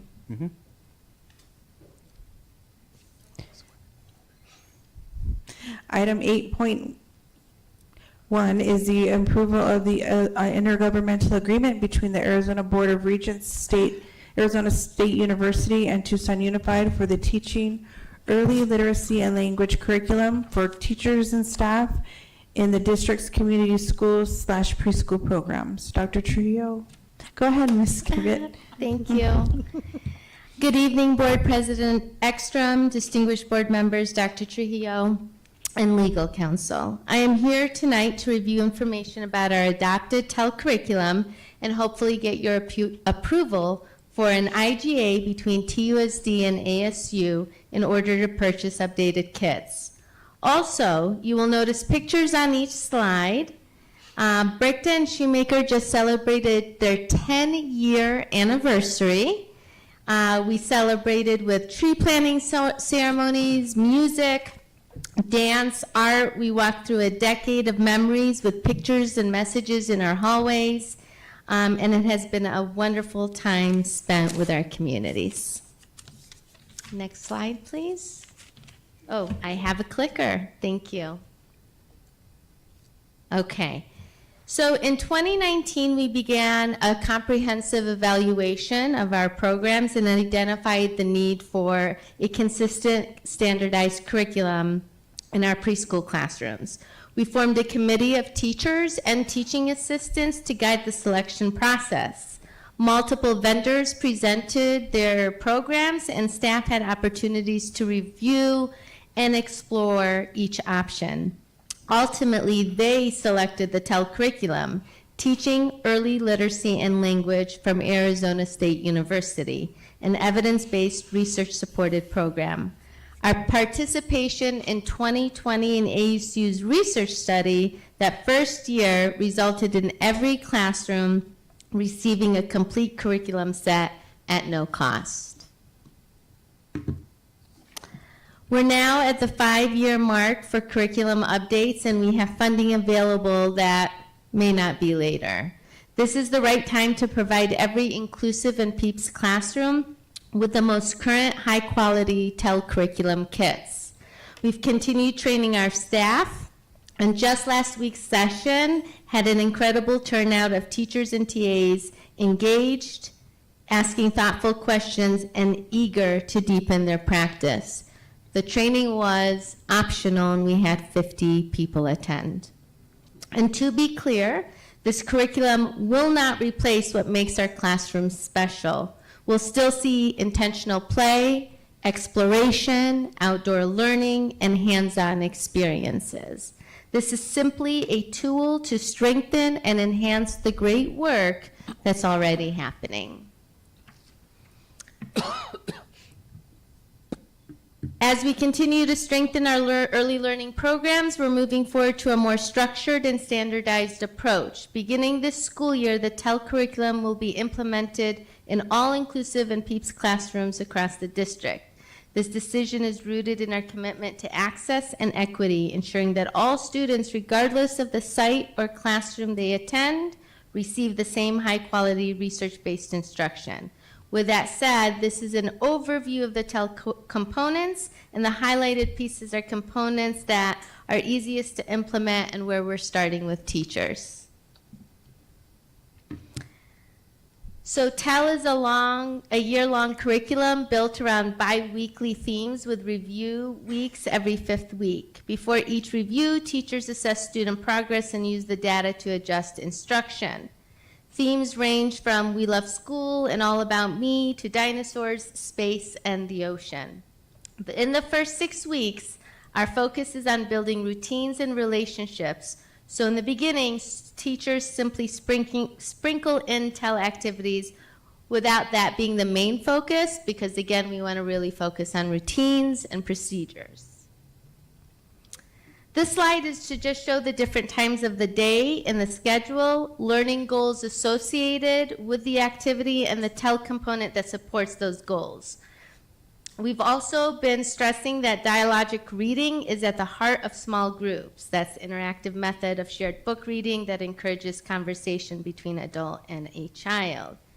Our focus this year will absolutely support that work. How are we going to support that work? Trainings. So we've already started very intentional trainings. We're training, including the teaching assistants in those trainings, because they are such a vital part of that process. We have our department CSPs who will be supporting that work. We've created peer observations opportunities for teachers and TAs to observe each other across the school district implementing the work. We will be doing classroom visits in terms of department leadership, and we have been collaborating and will continue to collaborate with on-site administrators. And that concludes my presentation. What questions or feedback might you have? Governing board members, do you have any questions? Yes, Dr. Trio. She probably wasn't expecting this, but I just really want to highlight Mrs. Kievit's leadership. When I started in the district in 16, 17, and I remember my very earliest tours of preschool classroom, not all the classrooms, but a healthy portion of our classrooms, I would even say close to the majority of our classrooms, were very unstructured, with a focus more on supervision, childcare, still great places for kids, caring places for kids. You would find kids well protected, well cared for, having fun and laughing. But we have gone through an incredible evolution with Mrs. Kievit and her team, where now we're seeing environments pretty much everywhere we go, structured play, outdoor learning, exploration, and now literacy and language, which is what we need to be doing. That is what all the research says that we need to be doing. And the earliest stages of early childhood education, introducing language and literacy, which ultimately is going to help us in making sure that every student in our K-12 pipeline is going to eventually be reading at grade level. So I've been with her on this journey. I've seen it. There's been some tough moments, where we've visited some classrooms, and I'm just so proud of the work that's gone on. And then with the expansion of PEEPS, and the access now that I think is really significantly increased since the 26-2017 school year. So I'm very happy to see this item and certainly look forward to the board's consideration tonight. Yes, Ms. Luna Rose. Hi, Ms. I just want to say thank you for all your work. I know that this has been a long time coming, so I appreciate it. And I would like to move the item. I will second, and I do have a comment. Every school that I go to that has preschool, they take me into that classroom, and I'm just amazed by how those children respond to their teachers and how they're learning. I was in one classroom where they had a play thing set up, and it was like, let me make you a Starbucks, and it was just so fun and amazing. And I've been to Brickta and Shoemaker, and if you haven't been there, you really need to go and see how these children are learning and how TUSD is promoting early childhood literacy, and we're making these students ready for kindergarten and beyond. So thank you so much for your work. Oh, thank you. Mr. Romero? Before I vote, I'd like to just make another positive comment. I was also at John B. Wright this morning, visiting their classroom, and to reiterate what Ms. Ekstrom was mentioning, we have a lot of great teachers and staff at these preschools enhancing or adding this element with the groups and the outside and everything else, as opposed to change it, just adding an extra level. I think this is definitely going to increase and improve the desire for people in our community to start with our preschool children. So thank you for all your hard work. Thank you. So a motion has been made and seconded. All those in favor say aye. Aye. Those opposed, motion carries. Thank you so much. Thank you. Have a great night. You too. Next is item 8.2, and that is Governing Board Policy IJNDB, the use of technology resources in instruction, revision, first reading. Yeah, governing board members, President Ekstrom, we have a couple of first reads tonight. I think our Associate General Counsel will be on the stage for both items.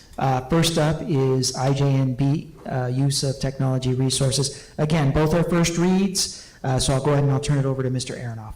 Thank you, and good evening. Dr. Trujillo mentioned early on in the meeting that there's this new legislation. It was signed at Pueblo by the governor. It doesn't eliminate, right? It doesn't eliminate the use of phones or social media in schools, but it does ask school boards, in fact, demand school boards to make sure their policies place appropriate limits on both. We already have policies that cover these areas, and these next two items, 8.2 and 8.3, sort of go hand in hand in response to the legislation. But we wanted to make sure that our policies are effectively mirroring what the legislation requires, and so we brought them before you today. So 8.2 policy IJN, sorry, I forgot the chain, DB, it just has the one change that adds this language, and if we could scroll down to see the red line, but around student access to social media platforms, the legislation says we shouldn't be using school internet to allow students to access social media. So we say effectively the same thing in this proposed revision. District, they can't use district, basically technology resources, so it's even broader than just the internet to access social media, except where it's permitted by a teacher for a legitimate educational purpose. And then we've imported the definition of social media platforms from the legislation.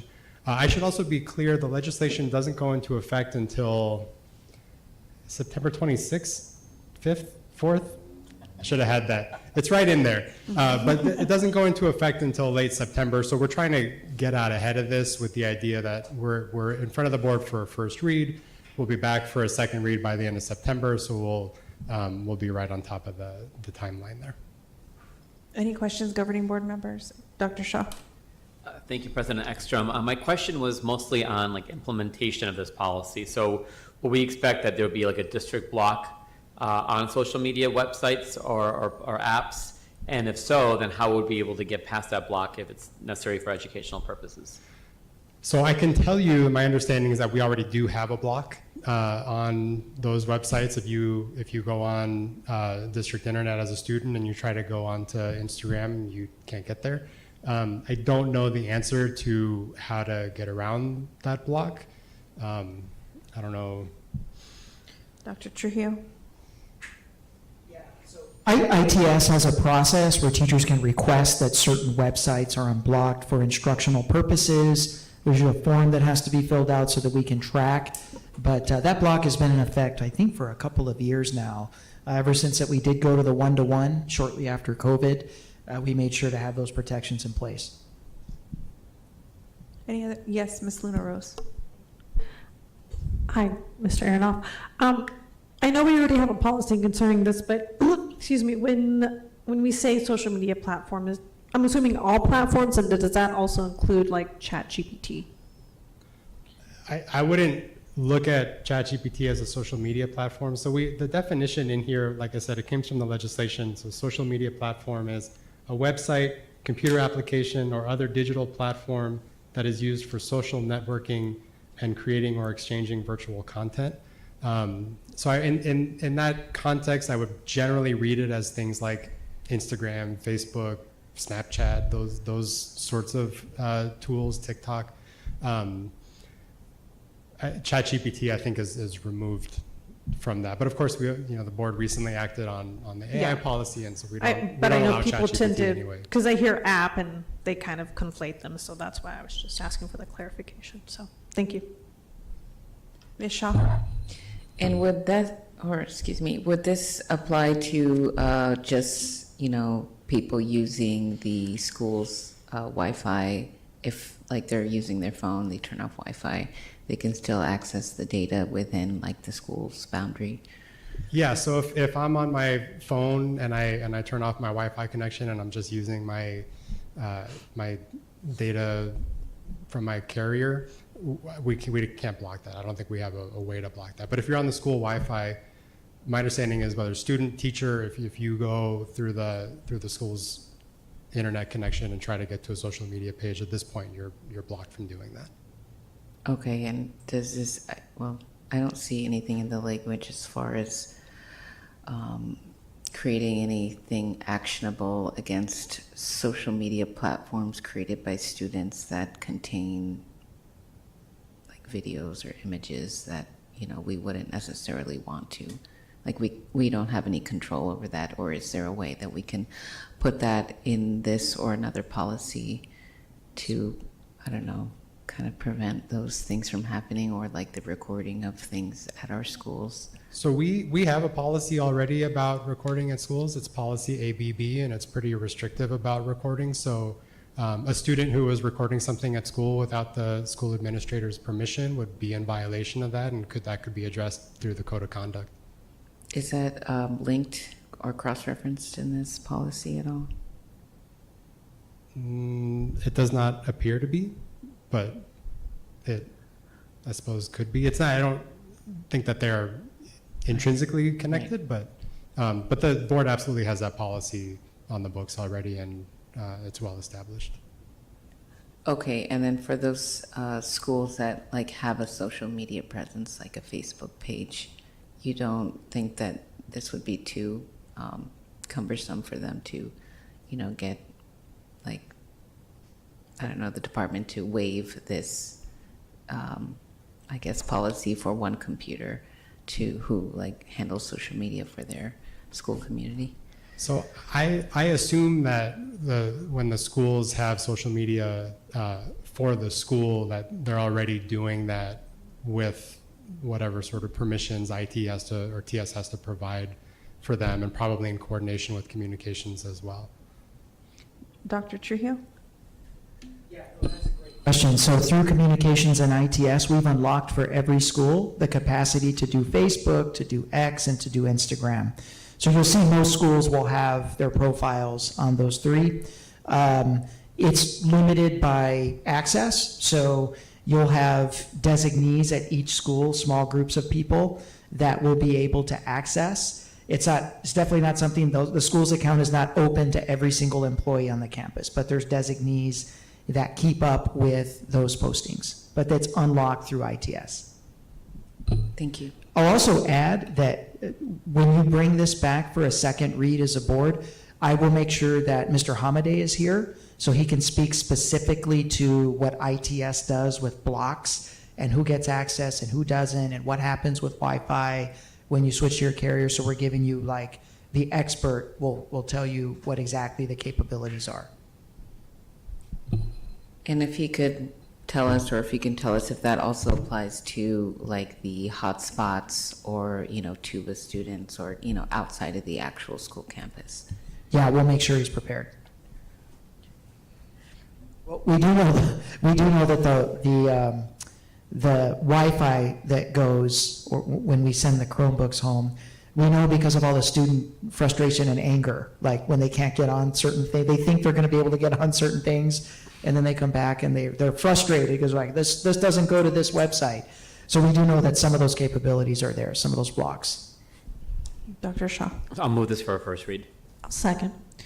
The item has been moved by Dr. Shaw and seconded by Ms. Luna Rose. Any other discussion? All those in favor say aye. Aye. Aye. Those opposed, motion carries. Thank you so much. Oh, well, maybe, do you have questions?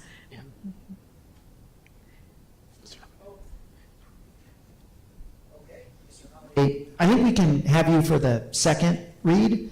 That way you've got some time. I know you can speak to this stuff, you know it, but since they already did the vote, we'll bring you back for second read to kind of run through those areas. So, all right, thanks a lot.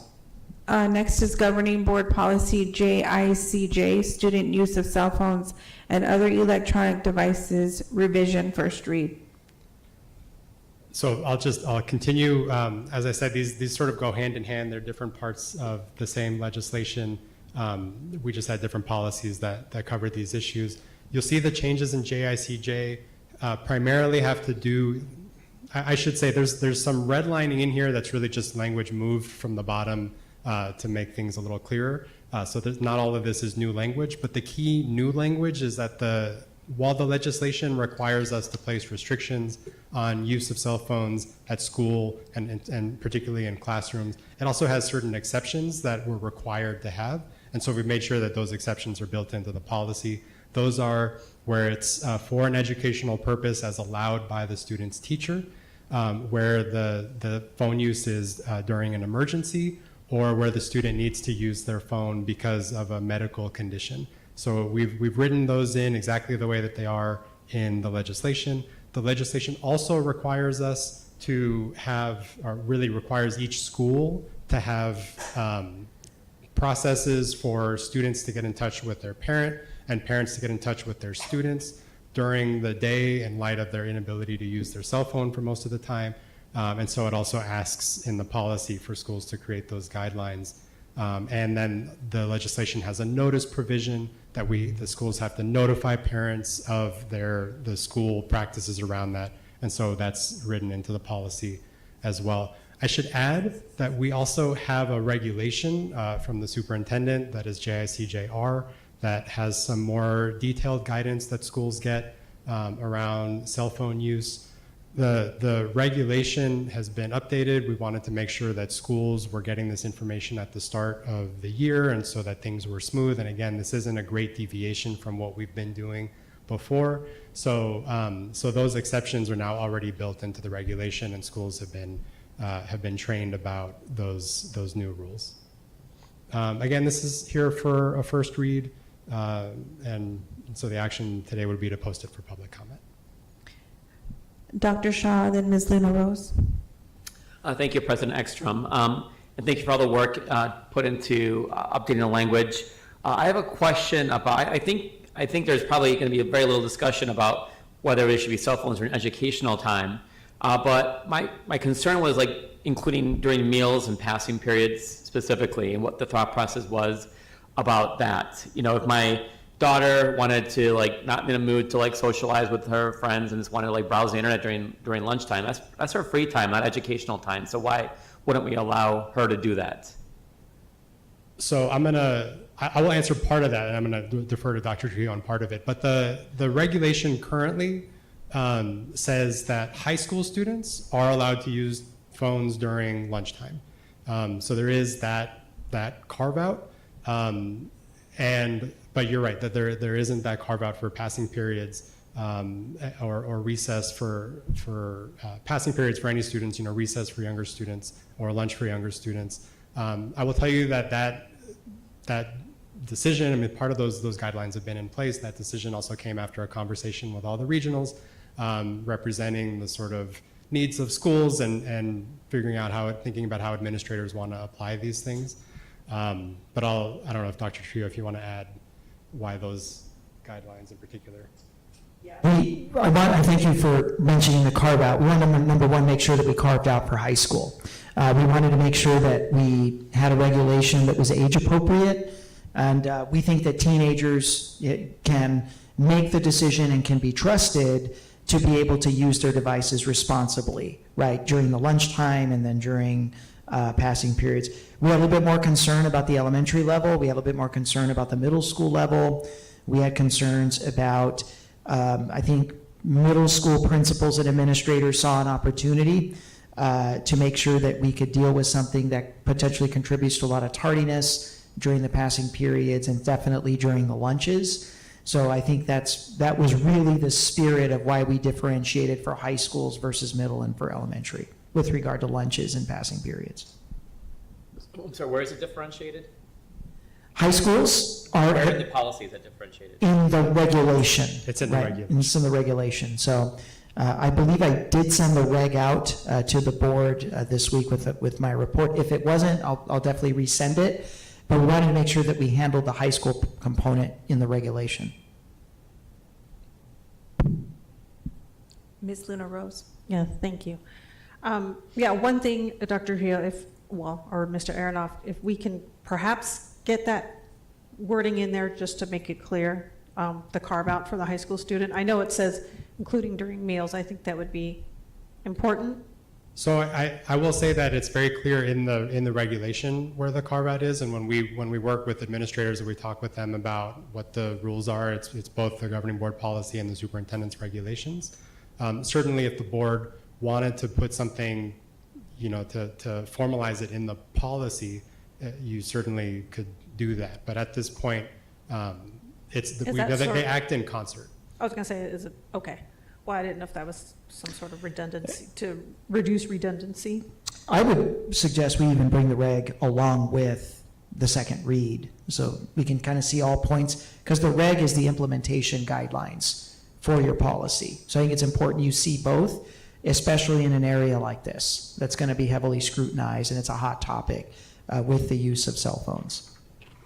And then just more of a comment than a question. As the only person up here with a high school student, I will say the high school students kind of not, I've heard a lot from high school aged friends, my daughter and my daughter herself.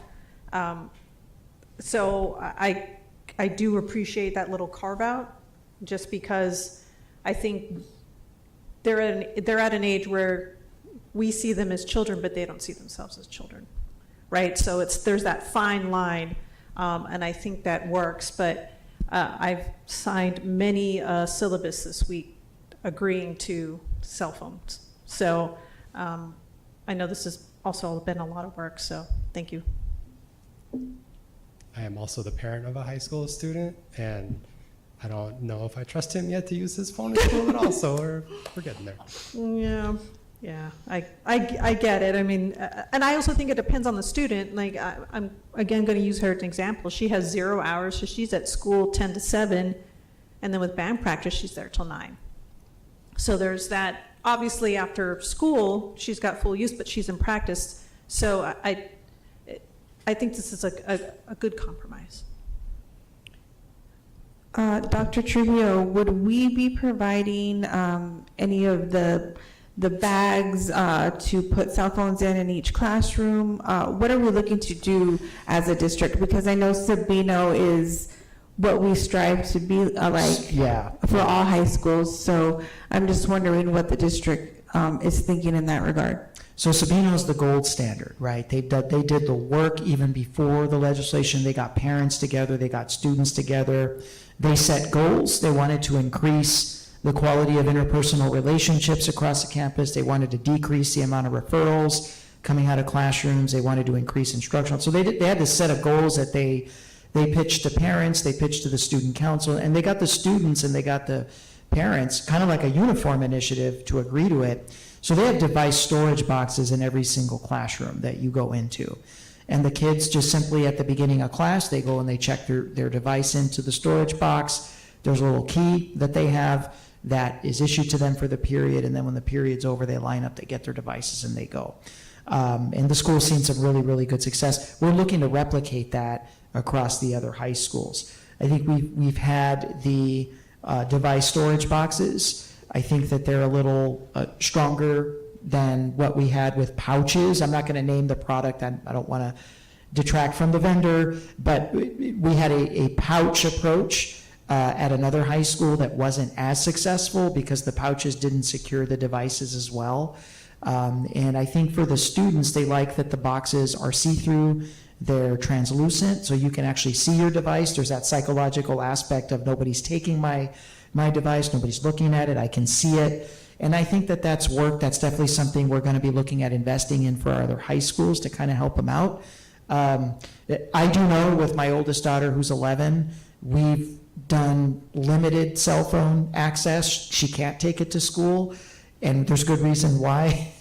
We struggle just to get her off of it in the limited time that we allow her to have it at home. So I mean, speaking anecdotally, but I do know that there's a lot of elementary school kids that have that same issue. We kind of slowly introduce the device, but then the addiction really takes effort. So getting back to the carve-out, I really support the carve-out, especially juxtaposed against the elementary kids, like the K-8 population. I think middle school might be on the table. Middle school kids will surprise you. There's definitely maybe some room for conversation there, but definitely with K-8 versus high school. I think, Jean, I'm not sure that this is the updated reg that you've got up there. This is the updated. Is this it? This is the updated, so we did want to post the regulation that would accompany the policy that does feature the carve-out for the 9 through 12 kids.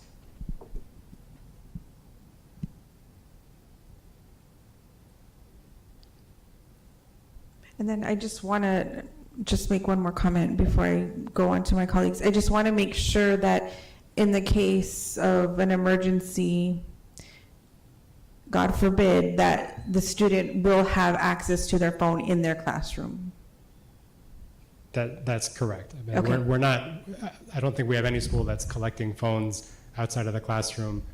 I wouldn't really want us to be doing that anyway. My understanding is even at Sabino, a lot of the kids are just leaving them in their backpacks so that Okay. they don't have to deal with it. So yes. Yeah. I the just answer is want to yes. make that clarifying point. Yeah, your phone's available. You know, we still old school. Like if your parent is checking you out for a dental appointment, we're using the old school hardwired phone. Office calls in, hey, your parent's here to pick you up for the day. We still don't. We don't do, hey, my mom just texted me. I'm on my. Nope. Call the office. Excuse the absence. Walk up to the office. So this would be for true emergencies, right? My school just went to a lockdown. There's a serious situation. I'm texting somebody that, yes, the phone would be available. Okay. Mr. Romero? So, looking, down on the future as far as this, as mentioned with Sabino, are we working on a cost analysis, what it's going to cost to get this rolled out in the schools? And after a second read, if it does pass, how quickly will that be implemented?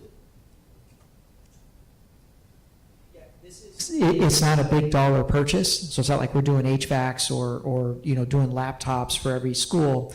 It's going to be a smaller ticket item to do all of the high schools. We don't foresee it even coming to the governing board threshold of $250,000, but we're still going to bring the cost to you, just because I think everything associated with devices is under scrutiny. So I think we're going to bring it to you as soon as those costs are determined. Thanks. Dr. Shaw?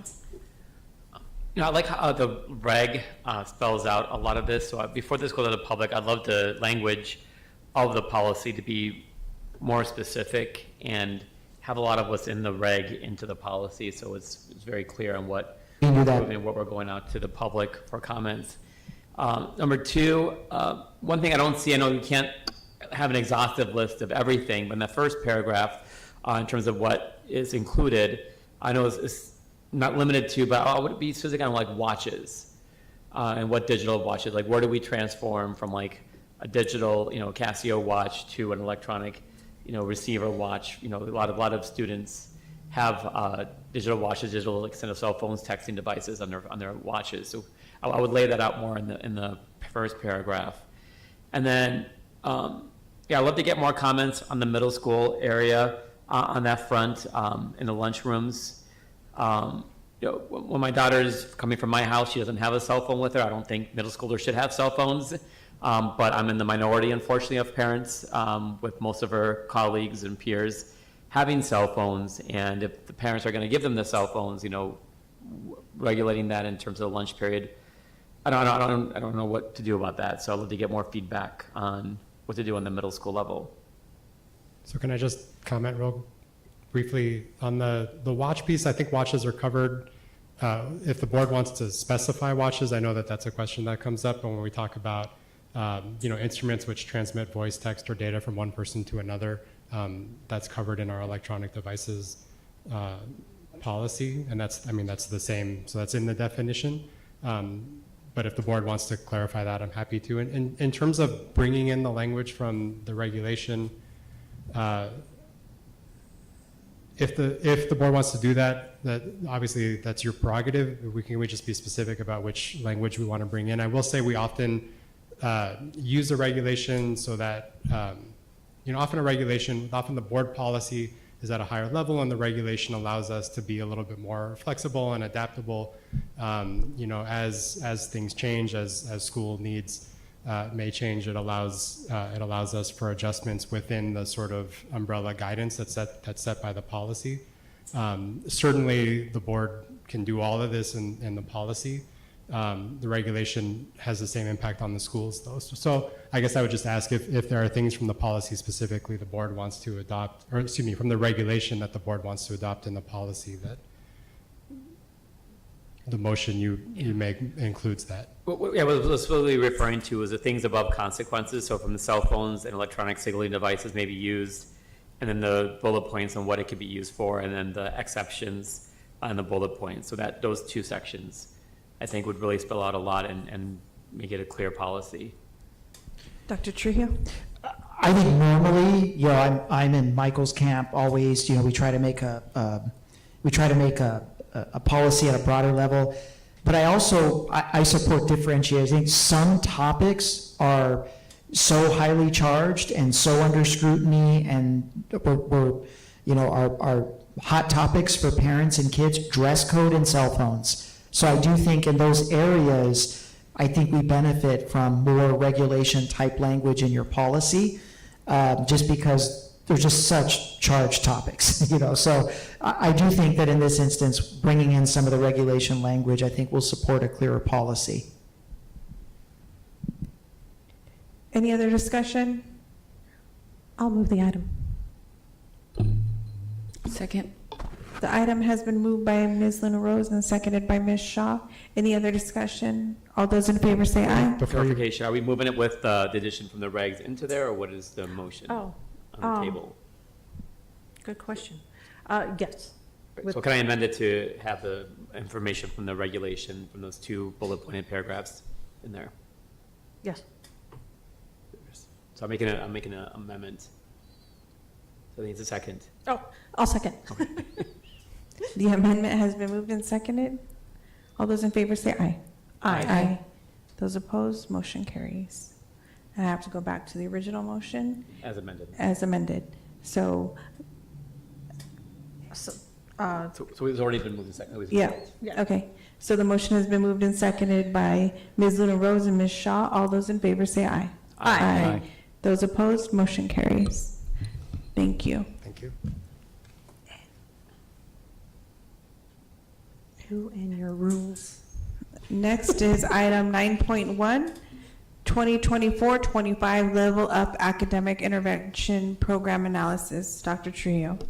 Yes, President Extra, members of the governing board, as promised, we wanted to give you a status report on year one of the desegregation-funded Level Up Academic Intervention Program. Best practice when you're researching the effectiveness of a program or initiative of this size and scope, where you have target groups and you're trying to do comparative analyses, usually you need 3 to 5 years, but we wanted to give you a 1-year update, okay, just to kind of show you the direction and the performance trends, and then really kind of talk about what our goals are going to be over the coming year. So I've got, giving an executive overview, our Senior Director for Assessment and Evaluation. Her team's done a fantastic job not only putting this study together, but facilitating it and really breaking down the performance trends. Here's Dr. Hallie Freitas. Thank you, and good evening, President Ekstrom, governing board members, Dr. Trio, and legal counsel. So I just want to start off by recognizing the central team that built this program from the ground up, led by Dr. Flory Hewitt, and so very thankful for this amazing team. In addition to the schools themselves, we had 52 schools in our program last year and 83 interventionists, and they did a phenomenal job. So, so just very quickly, our Level Up goals, we had one goal around student growth, trying to have our students achieve stretch growth, which is higher than expected growth over the course of the school year, and to reduce the amount of minimally proficient students on the AASA. And just a quick caveat, because the iReady end-of-year diagnostic was optional, we weren't able to measure stretch growth, but we do have data on fall to winter with the iReady data. Okay. All right, and very quickly, just for those who, it's a long time ago that we were up here talking about this, so I just want to review quickly the program model, and that's that it is a tiered support. This is a Tier 2 intervention program, and it's both pull out and push in. and is teacher-led. And so the balance of the program model is that there's both time on the iReady intervention program as well as small group intervention by the teacher. And so because this was a big rollout, we wanted to make sure that we were monitoring and supporting centrally. And so we had all the schools enter their students into the MTSS. We have a website, and so they enter the plans in there. And so then they would update them biweekly, and the central staff would monitor and support the schools. Okay, and the target population, so these are tested grades, so grades 3 through 8, and specifically they are students who are on the cusp, and a cusp student is someone who's just on the edge of the next proficiency level. So minimally proficient students who are just 1 or 2 questions away from partially proficient, and partially proficient who are just 1 or 2 questions away from proficiency. And we used what we call a slot-based model. So let's say I'm a cusp student in math, so I would take up 1 cusp, and if I was also a cusp student in ELA, I would take up another cusp. So 1 student could potentially take up 2 cusps. About 75, a little more, 78% of our students were in elementary schools. And so this is the demographic breakdown of the level up students, and looking at this, it mirrors the district averages, I mean within 1% or 2. So it's very representative of our district demographics. Yep, thank you. And so this is the breakout by grade. So you can see that 78% were in 3, 4, and 5, and that the distribution of ELA and math was pretty equivalent. And then grades 6, 7, 8 had a much lower participation rate. Okay, so now we're going to go right into AASA. And so one of the things that in the program model that we set as an outcome measure was to compare students against themselves the year prior to see if there had been change in their proficiency levels. So this group is grades 3 through 8, and so students need 2 years of data to be included. So we took students who were 4 through 8 and then compared them to 3 through 7, okay? And so what you can see up here is ELA, and it's, I believe it's a 13% decrease in minimally proficient when students are compared to themselves, and a 15% increase in proficiency. And so those were the partially proficient students who moved over into proficiency. And then we have math here, so it's not as dramatic as ELA, and you'll see that percolating through all of these different data sets that ELA had a greater impact. So math, the minimally proficient stayed pretty much the same, but we did see some movement in the proficiency up to 13%. And again, these are students when they're compared against their own data. Okay.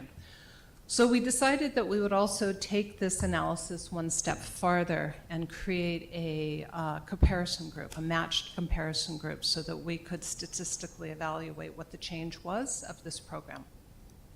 So what we did was we started with our level up students, and we said, okay, to be included in our analysis, there's a couple of things that they need to have. And one is they have to participate all year. And all year last year was from October 31st to April 10th. So they have to have continuous participation, and they need data. So they need 2 data points, 2 data points for AASA, and they need 2 data points for iReady. Then the next step was we compared like kids, it's called propensity matching. So each kid was matched with a kid who was very similar to them within the same 52 schools, right? And so we matched them on their academic scores, AASA, iReady, their grade level, their ethnicity, ex-ed status, and EL status. So they had to have a match on all of those in order to be the match for the student. So when we did all this and found the matches for the students, we wound up having about 67% of our students included in this comparison study. Okay. So this is what ELA looks like. So we're just looking at 1 year of data, right? So this is 2025. And again, these students started out at the same academic level, right, when they started the school year. And what we see is that there's about a 6% difference in the minimally proficient from the comparison group to the level up group. And there's also a 2% increase in the proficient students. And then, okay, so this is about Dr. Shaw, that's, having some stats here. So what we also did was we used linear regression to look at the significance of this change. And so one thing that you look at in statistics is a p-value. And if a p-value is less than 0.05, then you can say with confidence that this data didn't occur by coincidence. And so we can see here that with the ELA data that the p-value is very low at 0.002. So we can say with confidence, right, that this data was not by coincidence. We also have a value called the F statistic, and what that value tells us is whether the change is attributed to the intervention. And so if the F value is larger in this case than 3.9, we can say with confidence that the change from the comparison group to the level up students was because of the program. And so what is this change? And you can see it's a histogram. It's kind of hard to see with those light colors, but it's percentile ranking on the bottom. And what it's saying is that from 1 to 100, that on average, our level up students performed about 3.9 percentile points higher than our comparison students, and that is a significant change. All right, so we're going to do the same thing with math. So with math, again, we don't see as large an impact, but we do see an impact. So the minimally proficient, when compared to the comparison group, was 2%, and the increase was about 3%. And I just want to reinforce that this was monitored throughout the year with the benchmark scores, and they did show this data the entire time. Our benchmarks are very predictive of this. And so here we are again with the histogram. And again, the p-value is not quite as low as the ELA, but we'll take it. 0.01 is pretty good. And so that tells us that the data between the comparison group and the level up kids is significantly different. We know that the F statistic is larger than 3.9, so we know that the impact is attributable to the interventions. And we know that the coefficient or the difference, the magnitude of difference between the average score of our level up students and the comparison is about 2.35 percentile points on a 1 to 100 scale. Okay. So now we're going to go quickly into iReady data. And again, we only look at fall to winter data. And so I'm just going to look at the peaks right now. So you have level up on the left, you have comparison group on the right. Again, this is a matched comparison group. And you can see that with the, in ELA, with the level up students, that they dropped about 12% from 3 or more grade levels below, which is good. And that the early on grade level that they increased about 8%.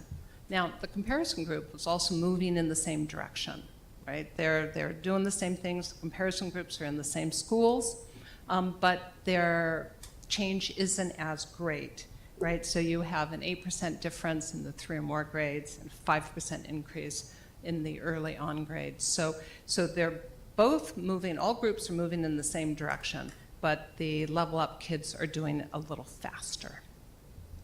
Okay, and so then we're going to go to math, and it's the same story. So we have about 11% difference in the 3 or more grade levels below versus a 9% in the comparison group, right? And then on the other side, the early on grade, we see a 9% increase with our level up kiddos versus a 5% with the comparison group. So again, we see the same trend that we saw in ELA. It's not as big, but all students are moving in the same direction, but the level up students are going a little faster. Okay. So let's go to the next slide. Okay, so here's our summary, kind of hard to read, but when we compared students against themselves, which was what we had said we were going to do at the beginning of the program evaluation, we saw that there was a 13% decrease in ELA, and there wasn't any decrease in math, but the improvement of proficiency rates was 15% in ELA, 40% in math, and that the difference with the comparison group was statistically significant, that the level up students outperformed the comparison group. And then on iReady, as I had just said, both the comparison group and the level up groups are moving in the same direction. It's just that the iReady students are doing it a little faster. So this year, okay, so we learned a lot last year. You know, it was a little bumpy in the beginning, as new programs often are. So we learned a lot. We talked to teachers and principals. And so the first thing that the things that we're changing this year is that we're really just focusing on the minimally proficient cusp students. We're trying to move them on their trajectory towards proficiency. The other thing, and this was good feedback from our teachers, and that's where we're providing 50 slots per interventionist rather than 60, so that they have more time to spend with the students. We really want to prioritize teacher-led instruction. Again, last year, everyone was getting used to iReady, and so there was a lot of emphasis put on that, and we feel very strongly that the teacher-led instruction is the single greatest intervention tool that a student can have. And so centrally, our commitment to the schools are that we're going to continue this ongoing feedback. We're going to learn from them and improve, and we're going to try and make those changes in real time. We have a little bit of tread under our feet now. And a nice beginning to this year is that we're starting on time. I believe that all schools are filling out their rosters right now and getting ready for iReady testing next week. So we're not waiting until October to get started. And with that, I will take your questions. Dr. Shaw. Great. Thank you for the presentation tonight and all the work on the research end of seeing these programs are working. So slides 9 and 10, looking at 23-24 data versus 24-25 data, just doing some quick math, you know, all the folks that are, so these students that are minimally proficient, so the 74% of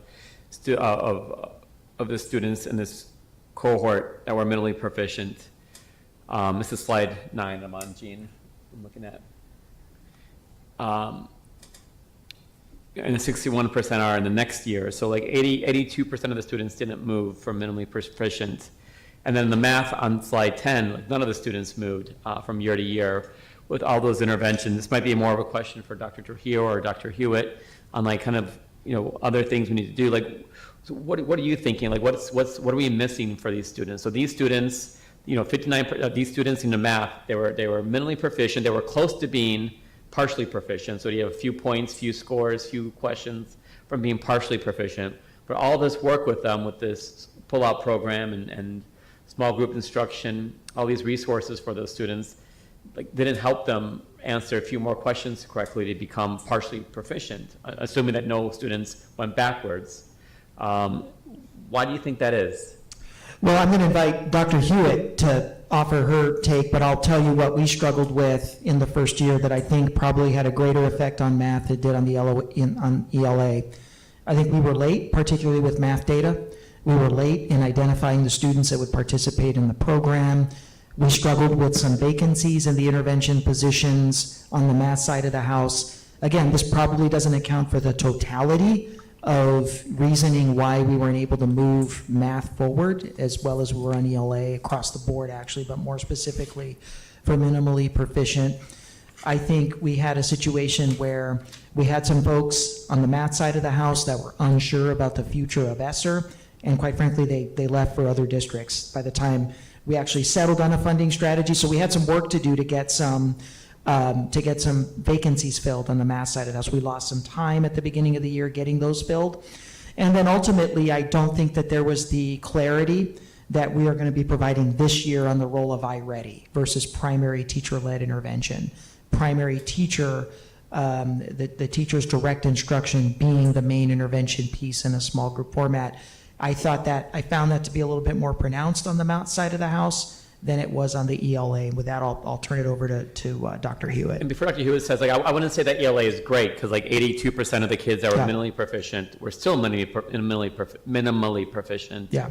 on the ELA side. So even though math saw no change on those kids that were at the cusp, 82% of the kids that were at the cusp on ELA were still minimally proficient. So that doesn't seem to, obviously that's better than nothing. I'm glad we moved those students to a partially or proficient status, but that still surprised me that almost 90% or over 80% of the students were still minimally after all those interventions.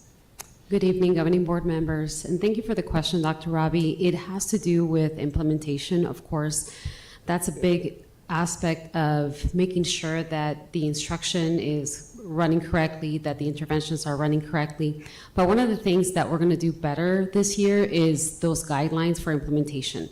I know some of you may have walked into classrooms where students were potentially on iReady for too long. We know that the best instruction is one-on-one with direct instruction with the teacher, so that has to supplement the intervention that's happening in the classrooms. In addition to that, national trends, especially in math, in the recent years have been stagnant, and we are seeing that as a district as well. One of the things we're doing this year, in addition to our regular math instruction, is making sure that there's adherence to our curriculum, making sure that students have access to the Eureka materials, the curriculum that is district adopted.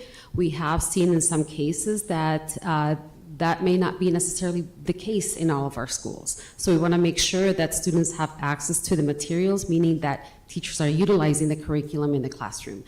As well with Benchmark. Benchmark Advanced is our curriculum. We want to make sure that that's implemented and that is adhered to. So those are some of the things that in curriculum and instruction, with the triple crown of implementation, we're trying to make sure that those things are in place. We need to reinforce our professional learning communities, meaning that teacher collective efficacy, that teachers are meeting, that they are digging deeper into the data, because they're the ones that know their students best, identifying what are those skills that we really need to target in collaboration with the interventionists, with the principals. So it has to be a collaborative effort, and we have to improve those practices just all around as a district. And I asked, specifically with this, because I'm concerned about the district plan to focus on the minimally proficient this coming school year.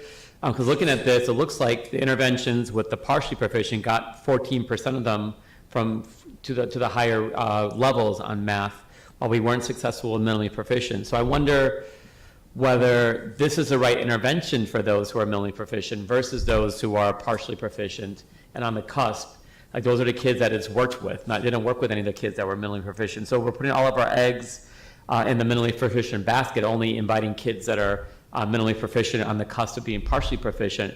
We might be wasting a lot of resources if this isn't the correct intervention for those kids, and there needs to be other interventions. I'm not sure what the research and data out there show about working with kids who are minimally proficient on the cusp. If there's something that exists to know that, are we just wasting resources on when there's other things that we need to do intervention-wise for those kids? Yeah, we had this conversation. My original recommendation for first year, which we did, was cusp kids, for exactly the reasons that Dr. Shaw laid out, that we needed to target those kids that were on the cusp of passing the test to give them that boost. Can we inform the board about the rationale and the justification for sort of now saying, well, that's good, but we probably should open up more slots for the minimally proficient?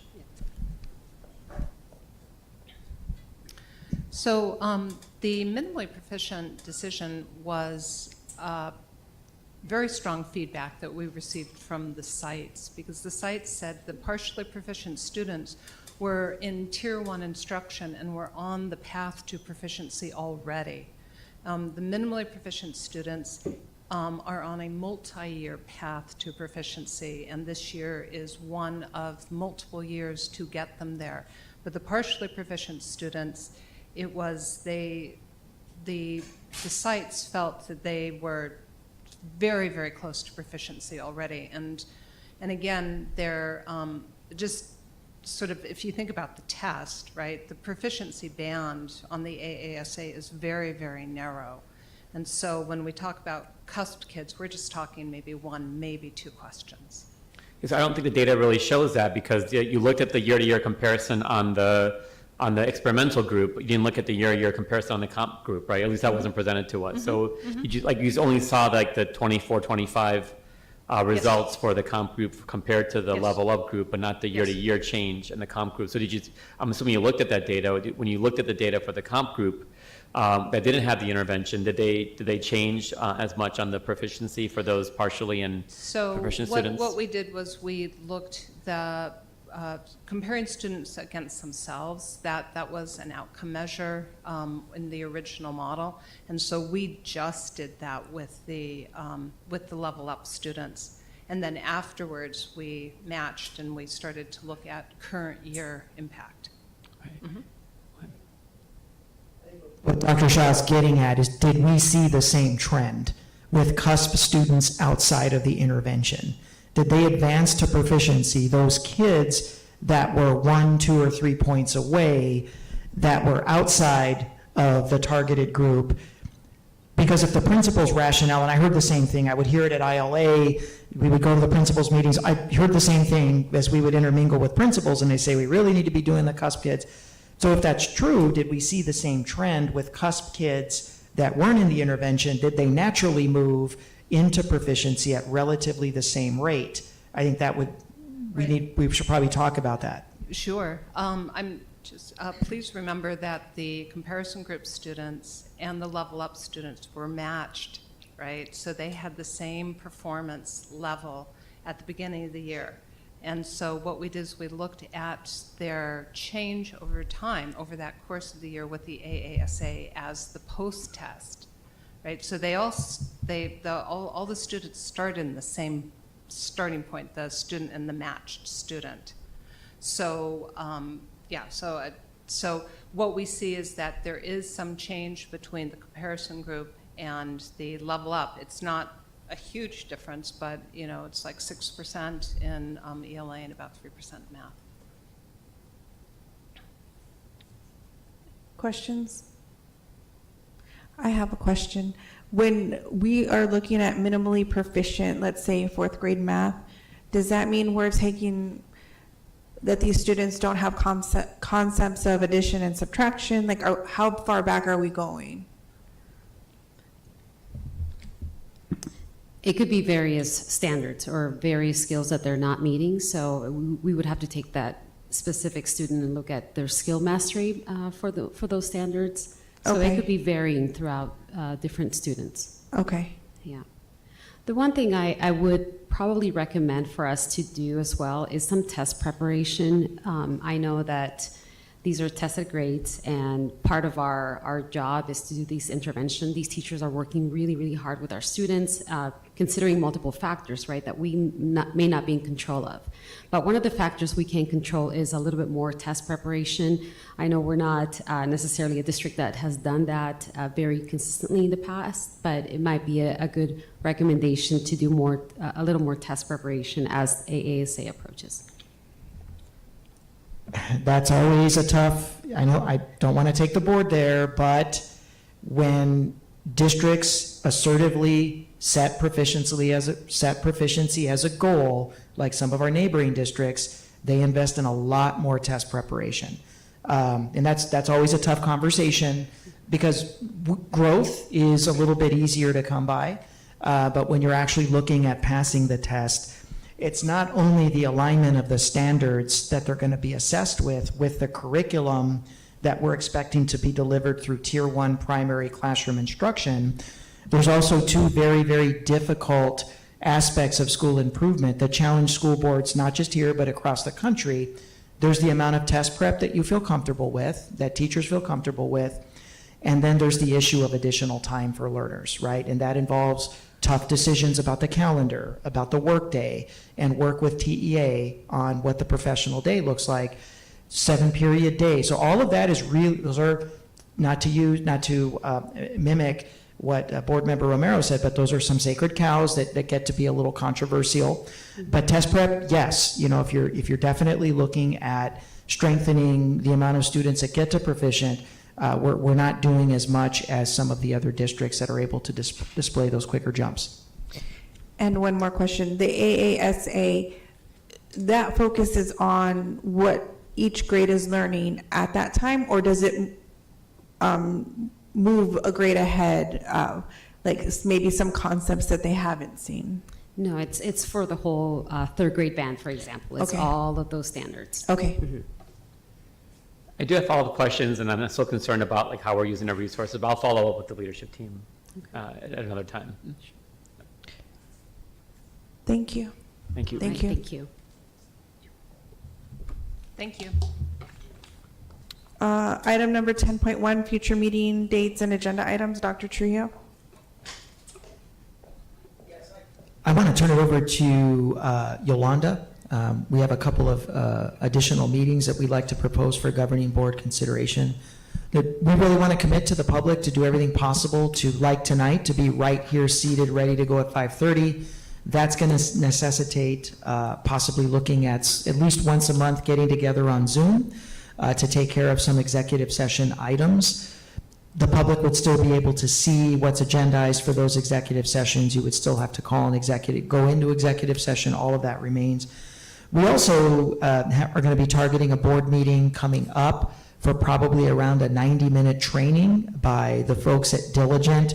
Board Docs, which is your governance software, has come under new ownership with Diligence. The format's going to change a little bit in how you access information getting ready for board meetings, and also some of the features that are going to be available to the public. So we thought a public training would be great, where you can get trained alongside what the community would be able to have to do to be able to access information. So with that, we'll turn it over to Yolanda. So for the special executive session meetings, I had sent out an email last week to see if the 4 dates that I proposed were September 23rd, October 21st, November 25th, and December 2nd. As of right now, 3 responded back, and the majority can do all of them. I know, Ms. Ekstrom, you weren't able to do the 23rd. I didn't propose September 30th. I don't know if that would be an option as well. They're all Tuesdays, so that we would start probably about 5 p.m. And I think, Dr. Robbie, you had an issue with November 25th. I don't know if that's still. Yeah, I won't be available out of town. Oh. I don't. Yes, Ms. Shaw? And this is for all the dates that you proposed, or just a portion? Yeah, these were the dates that were proposed. And it would be remote?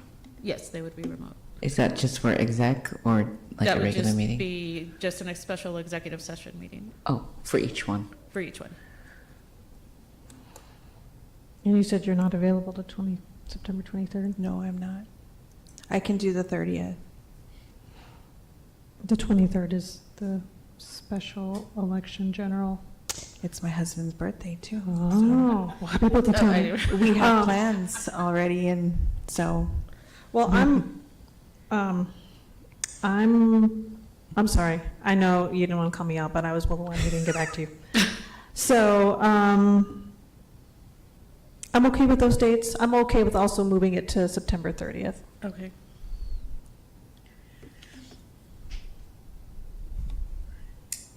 I should be good. So September 30th, October. October 21st, November 25th, and December 2nd.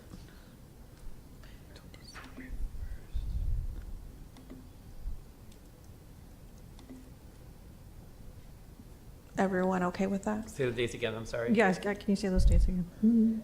September 30th, Mhm. October 21st, November 25th, and December 2nd.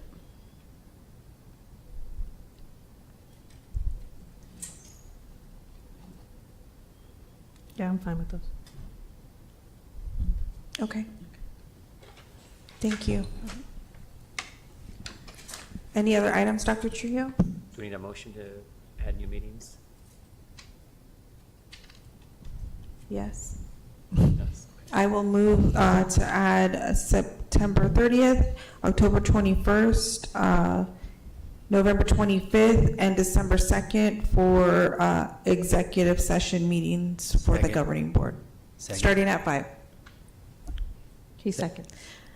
Motion has been made by myself and seconded by Mr. Romero. All those in favor say aye. Aye. Aye. Those opposed, motion carries. Additional items, we're back on August 26th. We'll have a State of the Arts presentation, and our kickoff of the fall season for performance art performances will be on the 26th. We'll also bring back, by request of Dr. Shaw and Ms. Luna Rose, the vending machine item with expanded information regarding the location of vending machines and hours of accessibility across the district. And then also on the 26th, I think those will be our premier items. Yolanda, just one quick check-in. Did we have a point in the fall where we would like to look at the diligent training? So they mentioned about possibly September. They're going to start their migration process between board docs and diligent. So they're looking at possibly September doing training. So I don't know if that would be maybe. So we'll ice down what the September meeting, and yeah. that meeting will be a kind of like on primary election night, it'll be a very thin sort of board business agenda so that we can maximize time for a study session, which would be the training. So we'll come back on August 26th, we'll have a definitive meeting date So for that. either probably September 9th or the 16th or Okay. September meeting. So. Okay, if there's no other further items, the meeting stands adjourned. Thank you. Thank you. Thank you.